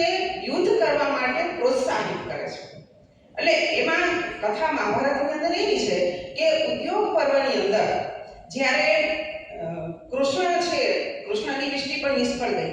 એ પહેલા સંજય વિષ્ટિ માટે ગયા હતા, એનો પણ કોઈ પરિણામ ન આવ્યું. તો ત્યારે યુધિષ્ઠિર છે એ બહુ નિરાશ થઈ ગયા. તો એ નિરાશામાંથી ઉગારવા માટે કુંતા માતા યુધિષ્ઠિરને એક કથા કહે છે. એમાં એક વિદુલાની કથા છે કે જે વિદુલા સ્ત્રી એ કોણ હતી? તો કે સૌવીર રાજાની એ પત્ની હતી. અને એ સ્ત્રીએ પોતાનો જે પુત્ર છે એ પુત્ર યુદ્ધભૂમિમાંથી પાછો આવ્યો યુદ્ધ કર્યા વિના.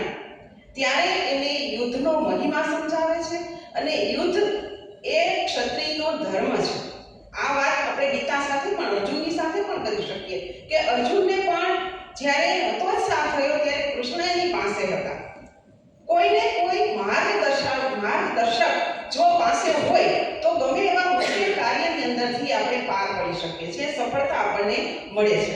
અહીંયા કુંતા માતાએ યુધિષ્ઠિરને યુદ્ધ તો ક્ષત્રિયનો ધર્મ છે, જેમ વિદુલાએ પોતાના પુત્રને યુદ્ધ પ્રત્યે આકર્ષિત કર્યો કે યુદ્ધ તો કરવું જોઈએ, યુદ્ધ વિના ક્ષત્રિય છે એ રાજ્ય પ્રાપ્ત કરી શકે નહીં.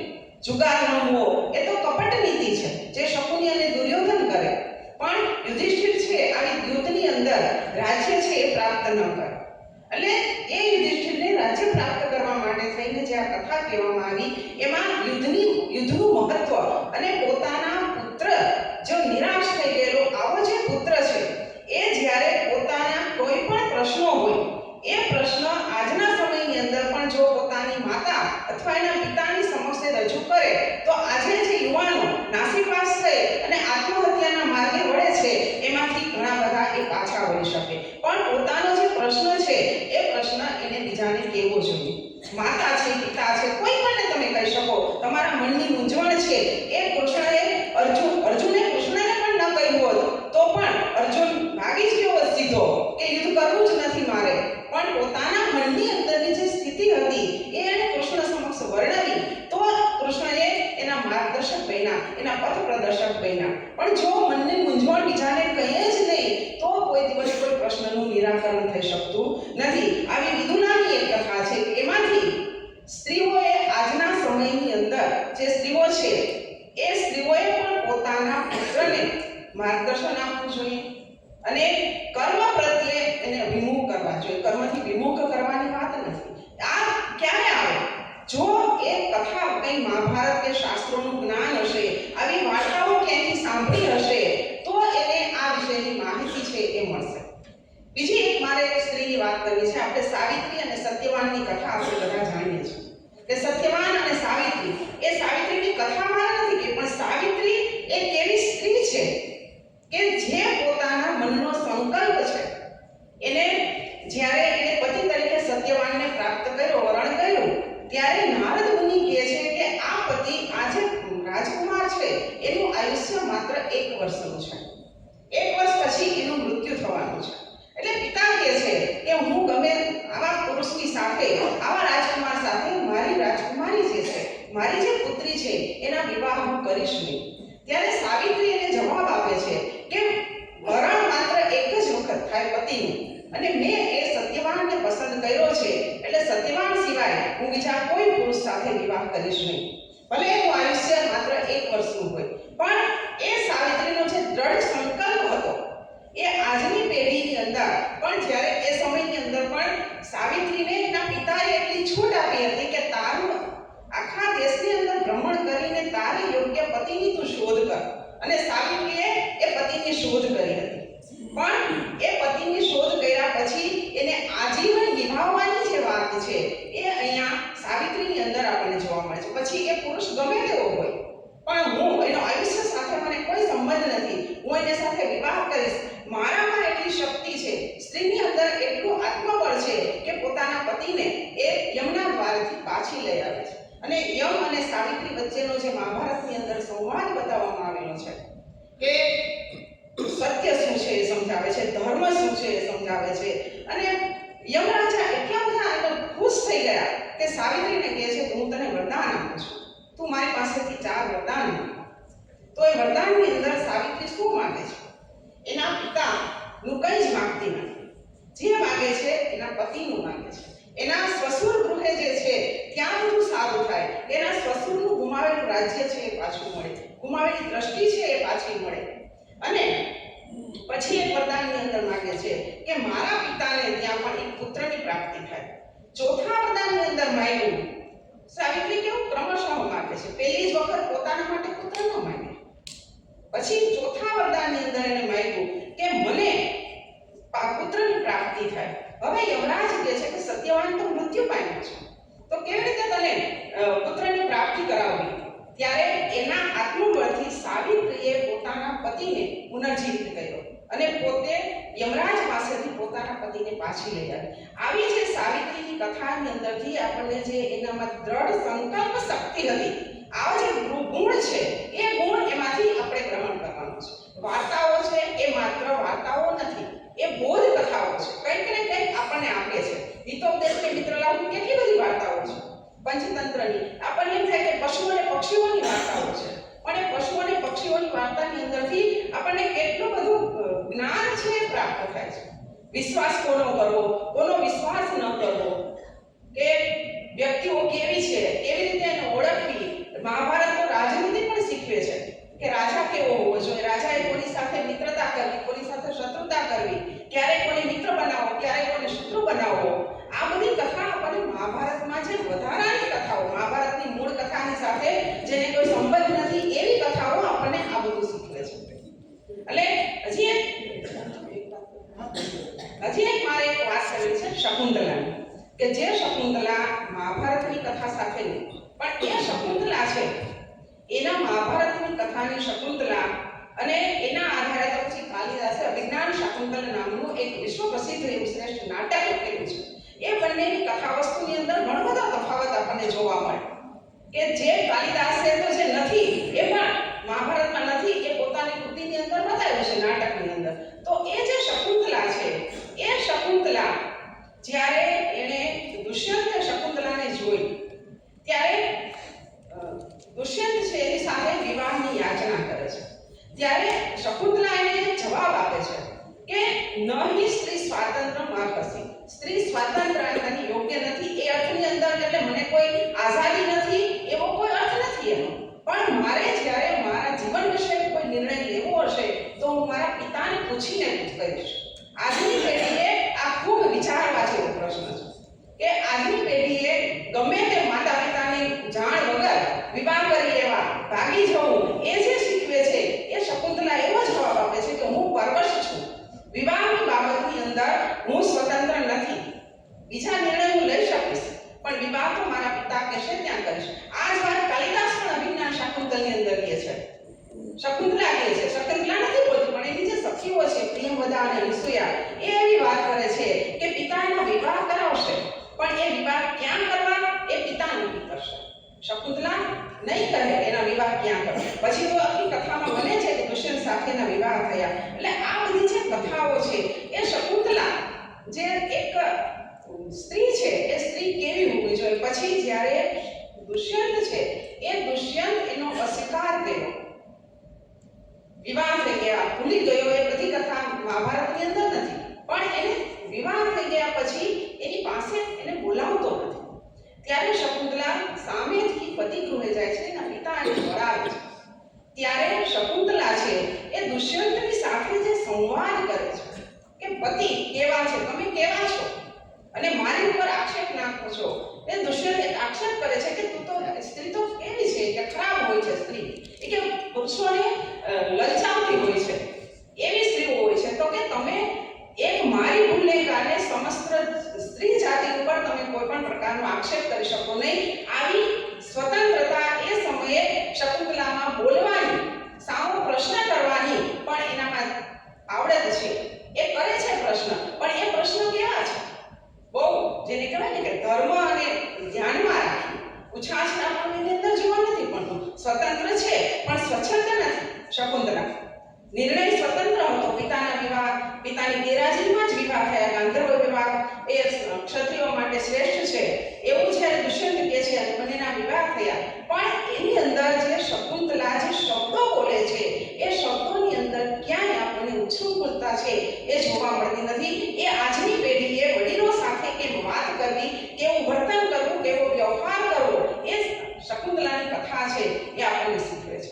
એટલે આ સ્ત્રીઓ વિશેની આજે વુમન્સ ડે છે એટલે મને થયું કે સ્ત્રી વિશેની થોડી એ વાતો છે એ સ્ત્રી મહાભારતના સમયમાં જે સ્ત્રી હતી એટલે એવી ન્યાયની વાત દ્રૌપદી પણ એ તો મહાભારતની સાથે સંકળાય છે. દ્રૌપદી જ્યારે બધી સભાની અંદર જે પ્રશ્નો કરે છે એ કરવા જોઈએ દરેક સ્ત્રીએ. જ્યારે પોતાની આબરૂની સલામતી ન હોય ત્યારે સ્ત્રીએ મૌન રહેવું જોઈએ નહીં. એ આપણને દ્રૌપદીની વાણી છે એ શીખવે છે.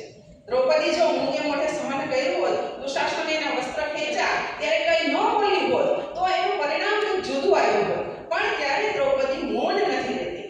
બધી સભામાં લાવ્યા પહેલા પણ એક પ્રશ્ન કરે છે કે તમે જઈને પૂછો કે યુધિષ્ઠિર પહેલા મને જીતા કે પોતાની જાતને જીતા? કોને હાર્યા પહેલા? કે કોને હાર્યા પહેલા, મને હાર્યા કે પોતાની જાતને હાર્યા? યુધિષ્ઠિર પોતે જાત હારી ગયા પછી એનો દ્રૌપદી ઉપર કોઈ હક રહેતો જ નથી તો એને દાવમાં કેવી રીતે લગાડી શકે? એટલે આ જે દ્રૌપદીનો એક પ્રશ્ન હતો એવો પ્રશ્ન કરવાની જે આપણામાં સ્ત્રીની અંદર એ શક્તિ છે, એ સ્ફૂર્ણા છે એ હોવી જોઈએ. પણ એ પ્રશ્ન છે એ સાચો અને ન્યાય હોવો જોઈએ. આડેધડ પ્રશ્ન પૂછી અને ગમે એવા જવાબ આપવા એવી આ વાત નથી. એટલે આ સ્ત્રી વિશેની આજે સ્ત્રી મહાભારતની અંદર જે સ્ત્રીની કથાઓ છે એમાંથી બે ત્રણ આજે મેં વાત કરી. સાચા અર્થમાં મહિલા દિવસ આજે ઉજવ્યો. હવે તમે અમને એક વચન આપો કે મહાભારતની અંદર તો સ્ત્રી લાક્ષણ્ય અને સ્ત્રી ચરિત્રનું બહુ બ્રોડ સ્પેક્ટ્રમ છે અને એમાં કેટલી બધી સ્ત્રીઓની જુદી જુદી તરંગ લંબાઈ અને ફ્રીક્વન્સી છે. પણ બધામાંથી કંઈક શીખવા મળે છે વ્યક્તિગત અને સામાજિક રીતે. તો એ બધી જ બહેનો સ્ત્રીઓ વિશેની તમે અમને હવે માહિતગાર કરશો. એટલે મહાભારત 360 ગ્રુપના વેબિનારમાં આપણને જયશ્રીબેન આ બધા સ્ત્રી ચરિત્રોનું આપણને વિહંગાવલોકન કરાવશે. એ વચન લઈને આપણે આગળ વધીએ. ડૉક્ટર પ્રોફેસર દિનેશભાઈને વિનંતી કરીશ કે તમે વૈરાગ્ય વિશે અમને કંઈક કહેવાના હતા અને અમારા કમલેશભાઈ કોટકનો એક પ્રશ્ન છે જનરેશન ગેપ, એના વિશે પણ થોડી જણાવટ કરો, પછી આપણે ડૉક્ટર બનુભાઈ સાથે વાત કરીએ. યસ, જનરેશન ગેપ આજે નહીં પણ ભગવદ્ ગીતામાં સ્પષ્ટ રીતે બતાય છે. ક્યાં બતાય છે? 4th અધ્યાયની અંદર ઇમં વિવસ્વતે યોગમ પ્રોક્તવાનહમ અવ્યયમ. આને યોગ વિવસ્વાનને કયો હતો. એટલે સામેથી તરત પ્રશ્ન આવ્યો અર્જુન તરફથી કે વિવસ્વાનનો તો જન્મ ક્યારનો થઈ ગયો છે, પછી ઈક્ષ્વાકુને કયો, પછી એમ કરતો આ રાજયોગ આગળ વધ્યો, તો ભવતઃ જન્મ તો હમણાં છે. અર્જુન ઉવાચ કથમેતદ્ વિજાનીયા ત્વમાદૌ પ્રોક્તવાનિતિ. આ તમે મને કીધું, તમે એમ કહો છો કે મેં આ વિવસ્વાનને કહ્યું છે એમ હું જાણું કેવી રીતે? હાઉ કેન આઈ નો? એટલે આ છે જનરેશન ગેપ. એક્ઝેક્ટલી જો એને પોઈન્ટ આઉટ કરવું હોય તો અહીંયા છે.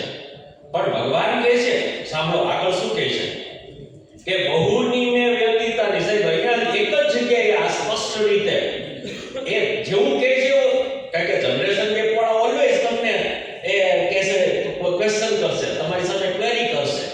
એટલે અહીંયા પણ ક્વેશ્ચન એ જ રીતે થયો છે કે આ મે રાજયોગ જે કહેવામાં આવ્યો છે ઇમં વિવસ્વતે યોગમ પ્રોક્તવાન અહમ અવ્યયમ, એ જે મેં વિવસ્વાનને કહ્યો છે એના પછી ઈક્ષ્વાકુ વગેરેને કહેવામાં આવ્યો, તો એ જે છે હું કેવી રીતે કથમેતદ્ વિજાનીયા ત્વમાદૌ પ્રોક્તવાનિતિ.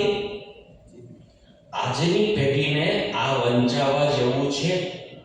અને ભગવાનનો જવાબ છે બહુની મે વ્યતીતાની જન્માની તવ ચાર્જુન તાની અહમ વેદ સર્વાણી નત્વમ વેત્થ પરંતપ. તને બધું જ્ઞાન હોય એવું કઈ છે નહીં. તું તો હજી હમણાં ઊભો થયો છે. તારા બધા જન્મો હું જાણું છું. તાની અહમ વેદ સર્વાણી નત્વમ વેત્થ પરંતપ. ન્યૂ જનરેશન એ બધું જાણતું નથી હોતું. એટલા માટે આ ગેપ જે છે, જે અનુભવથી, એક્સપિરિયન્સથી અને જે પોતે જોયેલું છે. સાહેબ આમ તો છે ને લિટરેચરના બધા જ આ જે સાહેબ સેલડિયા સાહેબ બોલ્યા એના અંદર હું એમ કહું છું કે આ મહાભારત છે શું? આના માટે હું સ્પષ્ટ જનરેશન ગેપ માટે સ્પષ્ટ રીતે કહેવા માંગુ છું, અમારે લિટરેચરની વ્યાખ્યા સાહેબ પાકી કરવી અને લખાવવી ફરજિયાત હોય, એક કમ્પલસરી ક્વેશ્ચન હોય. ગુજરાતીના વ્યક્તિઓ માટે, સંસ્કૃતના વ્યક્તિઓ માટે, લેંગ્વેજના કોઈ પણ હોય, એને સાહિત્ય શું, લિટરેચર શું અને લિટરેચરની બેસ્ટ વ્યાખ્યાઓ કેટલી છે અને જેટલા લિટરેચરના ક્રિટિક્સ થઈ ગયા છે એ બધાએ વ્યાખ્યા આપી છે.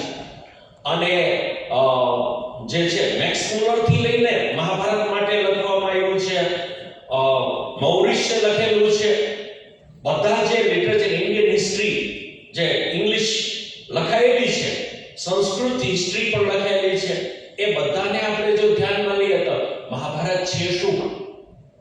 જો આપણા સાથે સંકળાયેલું છે એટલા માટે કહું છું, જનરેશન ગેપ સાથે સંકળાયેલું છે એટલા માટે હું આ લાવી રહ્યો છું.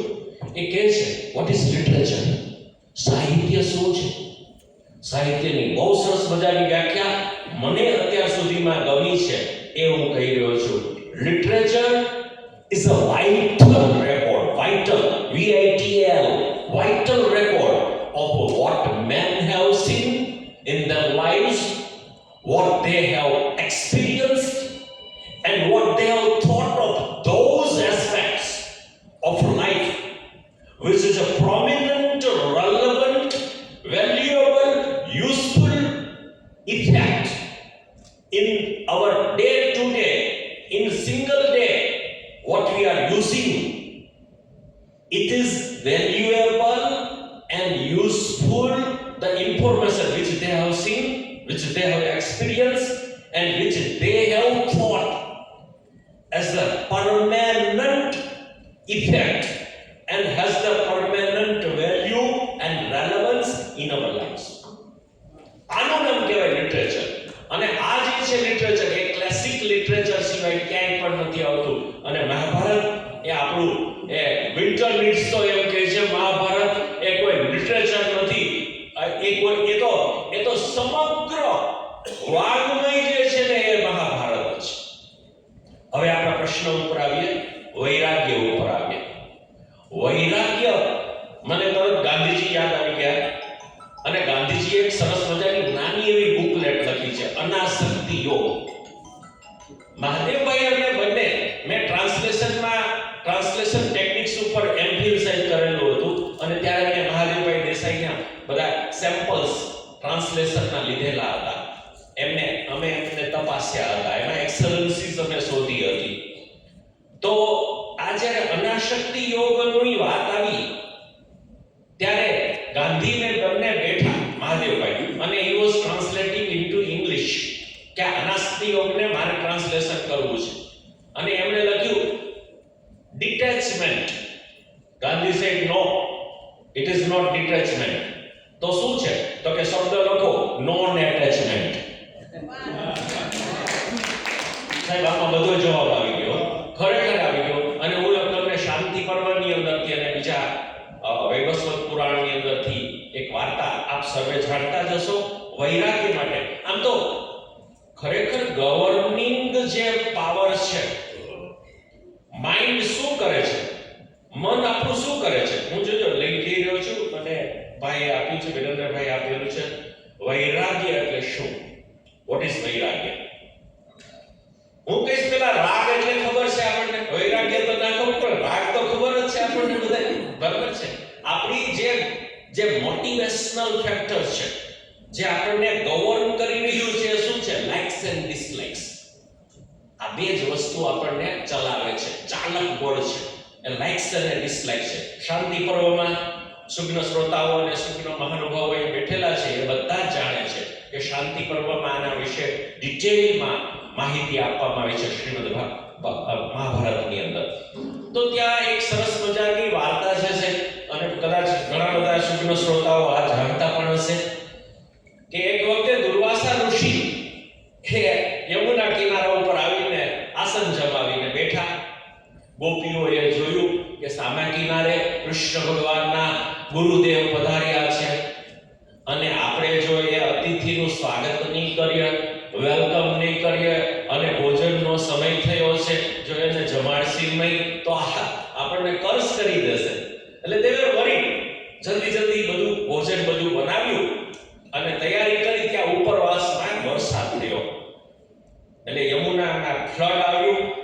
અને ગોપીઓ થાળ લઈને તૈયાર હતી કિનારા ઉપર. કૃષ્ણ પાસે દોડી ગઈ કે હે કૃષ્ણ, ગુરુદેવને જમાડવા જવું છે, આપ કયો? તો કે એવું કહેજો, જાવી કે હું તો ક્યાંય મેં રાસ ના કરેલો હોય, ક્યાંય ઠઠ્ઠા મસ્તી મજાક ના કરેલી હોય, કંઈ પણ ન કરેલું ને બ્રહ્મચારી પૂર્ણ રીતે હું હોઉં તો યમુનાને કહેજો માર્ગ આપે. એટલે ગોપીઓ બધાને તાલી લઈને એકબીજાને હસવા લાગી કે શું વાતો કરે છે આ, કઈ વાંધો નહીં કે તમે જાઓ તો ખરા, પ્લીઝ ટ્રાય, હેવે ગો. અમેરિકન્સ કહે ને હેવે ગો. એટલે એ લોકો ગયા અને એમને પ્રાર્થના કરી કે હે યમુના મહારાણી, અમારા જે છે આ પ્રિયતમ જે છે એ આવું કહે છે અને તમે જો એ સાચું હોય તો માર્ગ આપો. યમુનાએ તરત માર્ગ કરી દીધો અને ગોપીઓ બધી ગઈ અને ત્યાં એમની દુર્વાસાની સામે એ બધી થાળીઓ મૂકી અને કહ્યું કે આપ અમારા જ્યુરિડિક્શનની અંદર અમારા વિસ્તારમાં આપનું વેલકમ કરીએ છીએ અને આપ આરોગો અને અમને બધાને આશીર્વાદ આપો. દુર્વાસા કે હું તો દુર્વા આસનમ, હું તો ખાલી દુર્વા ખાઉં છું, બીજું કશું ખાતો નથી, હું ખાલી દુર્વા ખાઉં છું. દુર્વા છે એ એસિડિટી મટાડે છે. દુર્વાસા છે એ ઉગ્ર છે, રુદ્ર સ્વરૂપ છે, એટલે એને એસિડિટી, એટલે એ ખાય છે, ખાલી દુર્વા ખાય છે. તો કે એમાંથી થોડું થોડું ચાખી લીધું ને પછી કહ્યું કે બસ ખવાઈ ગયું. ગોપી કે ભાઈ અમે તો ક્યારના સવારના બધી તૈયારી કરીએ છીએ, તમે આવી રીતે આવો અન્યાય કરો, મારી થાળીમાંથી ખાધું નથી તમે, અમારી થાળીમાંથી લો, પેલી કે મારી થાળીમાંથી આ મેં બનાવ્યું છે તમે ખાધું નથી. એટલે દુર્વાસાને માટે સાદી ભાષામાં કહેવાય કે એની શિખા ખોલી અને બધું જે છે એ જમી ગયા, બધું થાળમાંથી બધું ખાઈ ગયા. બરાબર, દુર્વાસાનું બ્રહ્માર્પણ એવો એક શબ્દ વાપરવામાં આવે છે ત્યાં. અને પછી કહ્યું કે બસ હવે બધા હેપી, તો કે યસ હેપી. ફરીથી જવાનો માર્ગનું આવ્યું તો કે આ તો ફ્લડ તો છે, હજી ચાલુ છે. દુર્વાસાને વિનંતી કરી કે ભગવાન અમારે જવું છે, પેલે પાર જવાનું છે, ગામમાં જવાનું છે અને આપ કયો કંઈક કરો, કંઈક આનો રસ્તો બતાવો. તો કે હું સદા માટે અપવાસી હોઉં તો કેજો યમુનાને માર્ગ આપે. અને યમુના પાસે બધી ગોપીઓ કે આ શું છે કે સમજણમાં નથી આવતું અને યમુના પાસે જઈને પ્રાર્થના કરી કે આ દુર્વાસા જે બિરાજમાન છે હમણાં મારું બધું જ ખાઈ ગઈ છે, એ જો સદા અપવાસી હોય તો માર્ગ આપો. અને યમુનાજીએ માર્ગ આપ્યો. all the five elements they followed and he can control that. એની જે અંદરની ચેતના છે આ પ્રકારની જે છે એ એમણે કંટ્રોલ કરી શક્યા અને માર્ગ મળી ગયો. સાહેબ આનું નામ વૈરાગ્ય. આ વૈરાગ્ય છે. આનો જે ઇન્ટરપ્રિટેશન કરવું હોય એટલે કે although you are involved and yet you are not involved, એ તમે અલિપ્ત રહી શકો છો, સાક્ષી ભાવ અંદર આવી જાય તો એ જે આવે છે મન બુદ્ધિ ચિત્ત અહંકારથી જે તમે અલિપ્ત રહી શકો છો અને છતાં તમે બધી જ ક્રિયાઓ છે. ક્રિયા એટલે તો મહાભારત કાળમાં નીલકંઠે લખ્યું કે તમે ક્યાં એક પેલો લૂંટારો પણ ચાકુ ચલાવે છે ને એક ડોક્ટર પણ ચાકુ ચલાવે છે, બંને બેલી કાપે છે પણ એકને પુણ્ય મળે છે ને એકને પાપ મળે છે. કારણ શું છે કે બંનેના ઇન્ટેન્શન્સ એ અલગ છે. તમે કોઈ ક્રિયા કરો છો એ ક્રિયા મહત્વની નથી, પરંતુ એની પાછળનો તમારો ઇન્ટેન્શન, તમારો ભાવ છે, તમારા ચિત્તની વૃત્તિ છે એ ખરેખર મહત્વની છે. તો મને લાગે છે કે વૈરાગ્ય એટલે આ પ્રકારની અલિપ્તતા, અલગ હોવું, કે હું આત્મા તરીકે કંઈ પણ હું છે અશોષ્ય છું, જેમ એ બધા લક્ષણો કહેવામાં આવ્યા આત્માના, એમ આત્મા છે એ કશું ખાતો નથી, કશું પીતો નથી, કશું સૂંઘતો નથી, એવી એક જે ભાવના છે એક આત્મ સ્વરૂપ રીતે જ્યારે આપણે આપણામાં બિરાજમાન થઈ જઈએ છીએ અને આપણામાં સ્થિત સ્વની અંદર સ્થિત થઈ જાય છે. અને પતંજલ મુનિએ પણ એ જ વાત કરી કે જ્યારે આત્મની અંદર ત્યારે તમે સ્થિર થઈ જાઓ છો ત્યારે જ ખરેખર તમને વૈરાગ્યની પ્રાપ્તિ થતી હોય છે. તો વૈરાગ્ય ઉપર તો વૈરાગ્ય સૂક્ત વગેરે ઘણું બધું છે, પરંતુ આ સિમ્પલી આ શતક એના ઉપર લખાયેલું છે. એટલે વૈરાગ્ય માટે તો કેવું, વૈરાગ્ય મેવા અભયમ, વૈરાગ્ય મેવા અભયમ,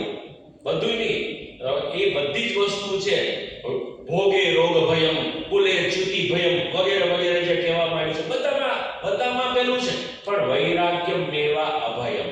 તો વૈરાગ્ય ત્યારે જ આવી શકે કે જ્યારે ગાંધીજી કહે છે જે નોન અટેચમેન્ટ જો આપણામાં આવી જાય. We are non smokers.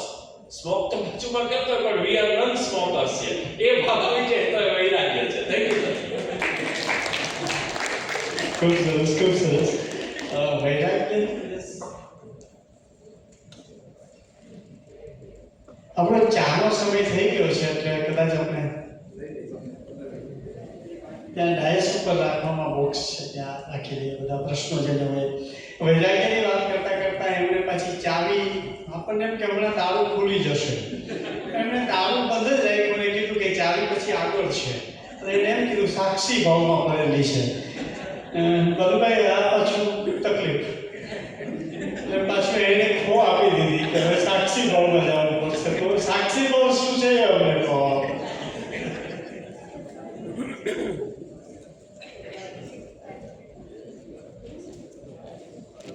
સામાન્ય રીતે જ્યારે કોઈ કોર્ટ મેટર બને છે ત્યારે કોર્ટ મેટરમાં સાક્ષી શબ્દ વારંવાર પ્રયોગ થતો હોય છે અને ન્યાયાધીશ જે નિર્ણય આપે છે એ સાક્ષીઓના આધારે નિર્ણય આપે છે, પક્ષમાં કે વિપક્ષમાં. આ જે સાક્ષી ભાવ છે, મારી 50 વર્ષની વાંચન યાત્રામાં અને છેલ્લા 5 વર્ષમાં મારી પાસે જે સમજણ ડેવલપ થઈ છે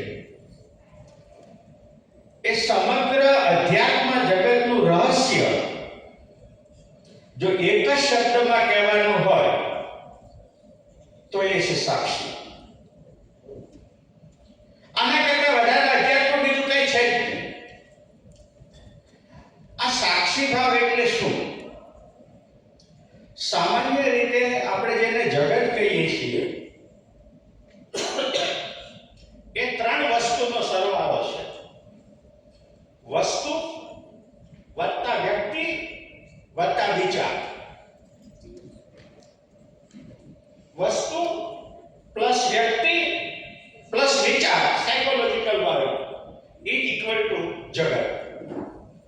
આ જગત છે એ ઈશ્વર સર્જિત છે અને એક જ છે. પણ વેદાંતમાં એક બીજો શબ્દ પ્રયોગ સંસાર.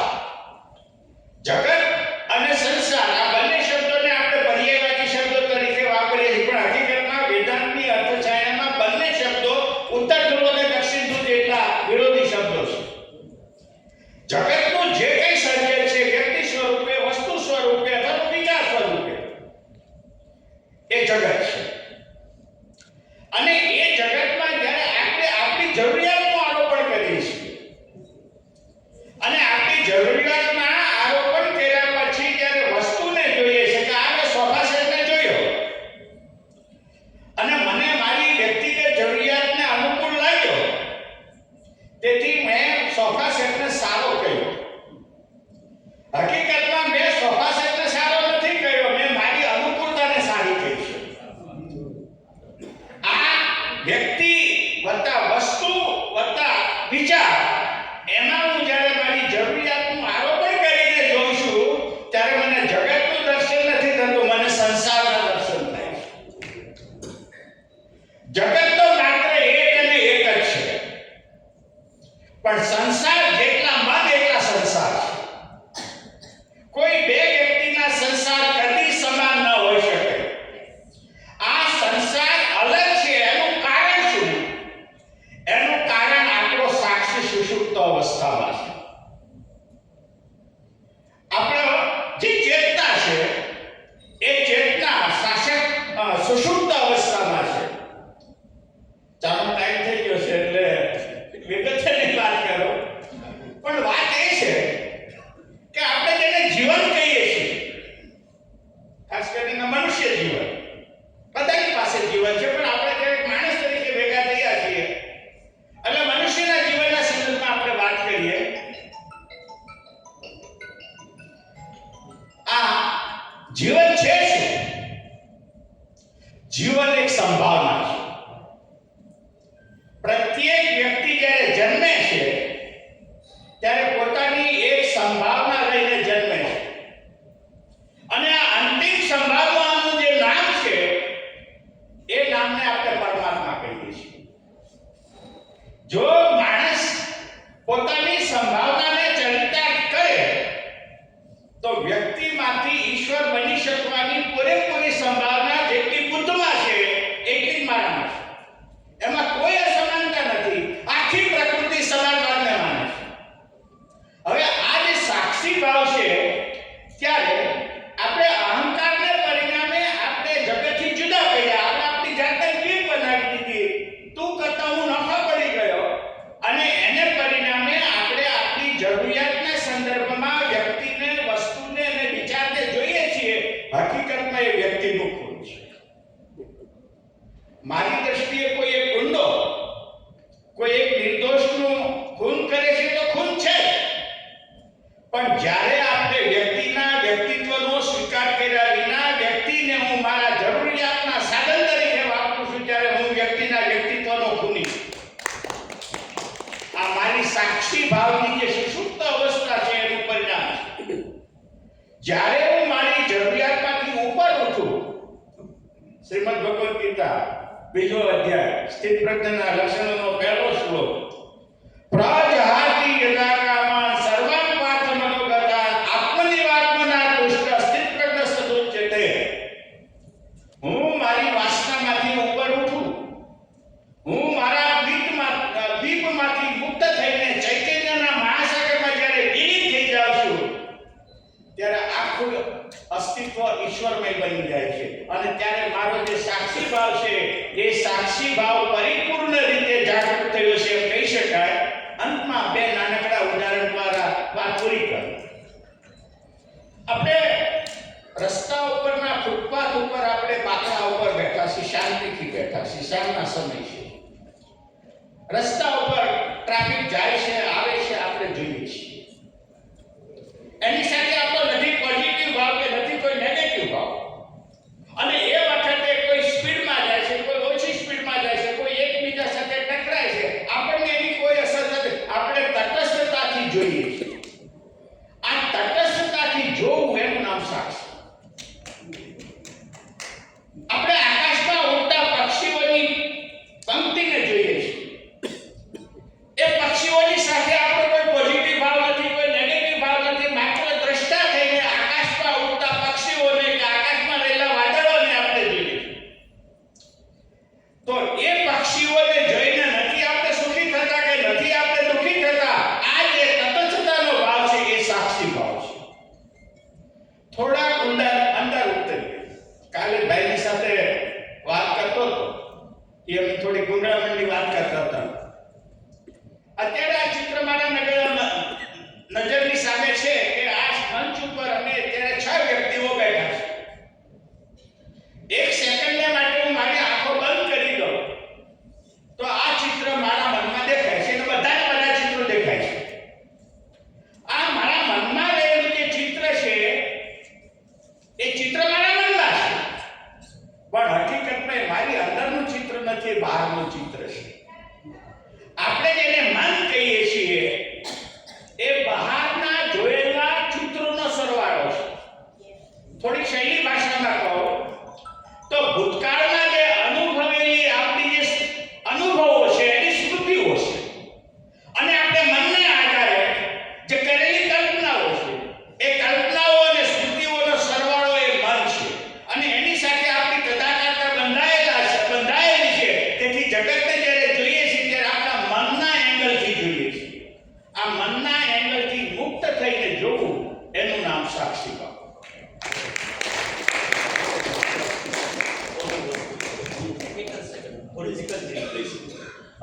મને પણ એવું થયું, 2 સરસ શબ્દો વાપર્યા, જગત અને સંસાર. બેની વ્યુત્પત્તિમાં જઈએ તો જગત એ પ્રેઝન્ટ પાર્ટિસિપલ છે. પ્રેઝન્ટ પાર્ટિસિપલ, દોડતો, ખાતો, પીતો, રમતો, આ બધા વર્તમાન શું કે વર્તમાન કૃદંત છે. વર્તમાન કૃદંત છે. જગત તો ખોડો છે, એટલે કે જે જઈ રહ્યું છે, જે વોટ ઇઝ કોમન. હું તમારું એટેન્શન ડ્રો કરવા માંગુ છું. જે જઈ રહ્યું છે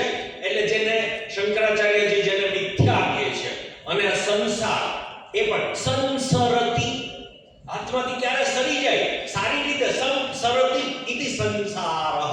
તો સંસરતિ ઇતિ સંસારઃ. જગત એટલે જે જઈ રહ્યું છે, જે ઊભું નથી, સતત એ ફ્લોમાં છે, સતત એ જઈ રહ્યું છે. એટલા માટે જ આ સાક્ષી ભાવને જો નરસિંહ મહેતામાં સમજવો હોય તો બહુ સહેલો છે. સાક્ષી છે એ કોણ છે? જાગીને જોઉં તો જગત દિશે નહીં, ઊંઘમાં અટપટા ભોગ વાસે. બસ આ જાગવાનું છે. આ જાગી જઈએ તો જ આ જગત રહેતું નથી કે સંસાર પણ રહેતો નથી. અને સાક્ષી ભાવ જાગીને જોઉં તો જગત દિશે નહીં, ઊંઘમાં અટપટા ભોગ વાસે. Thank you. ઘણા લોકો ઊંઘ પ્રત્યે સજાગ છે, પણ જાગવા માટે એમને ચા જોઈએ છે. એટલે ચાનો કોલ આવ્યો છે.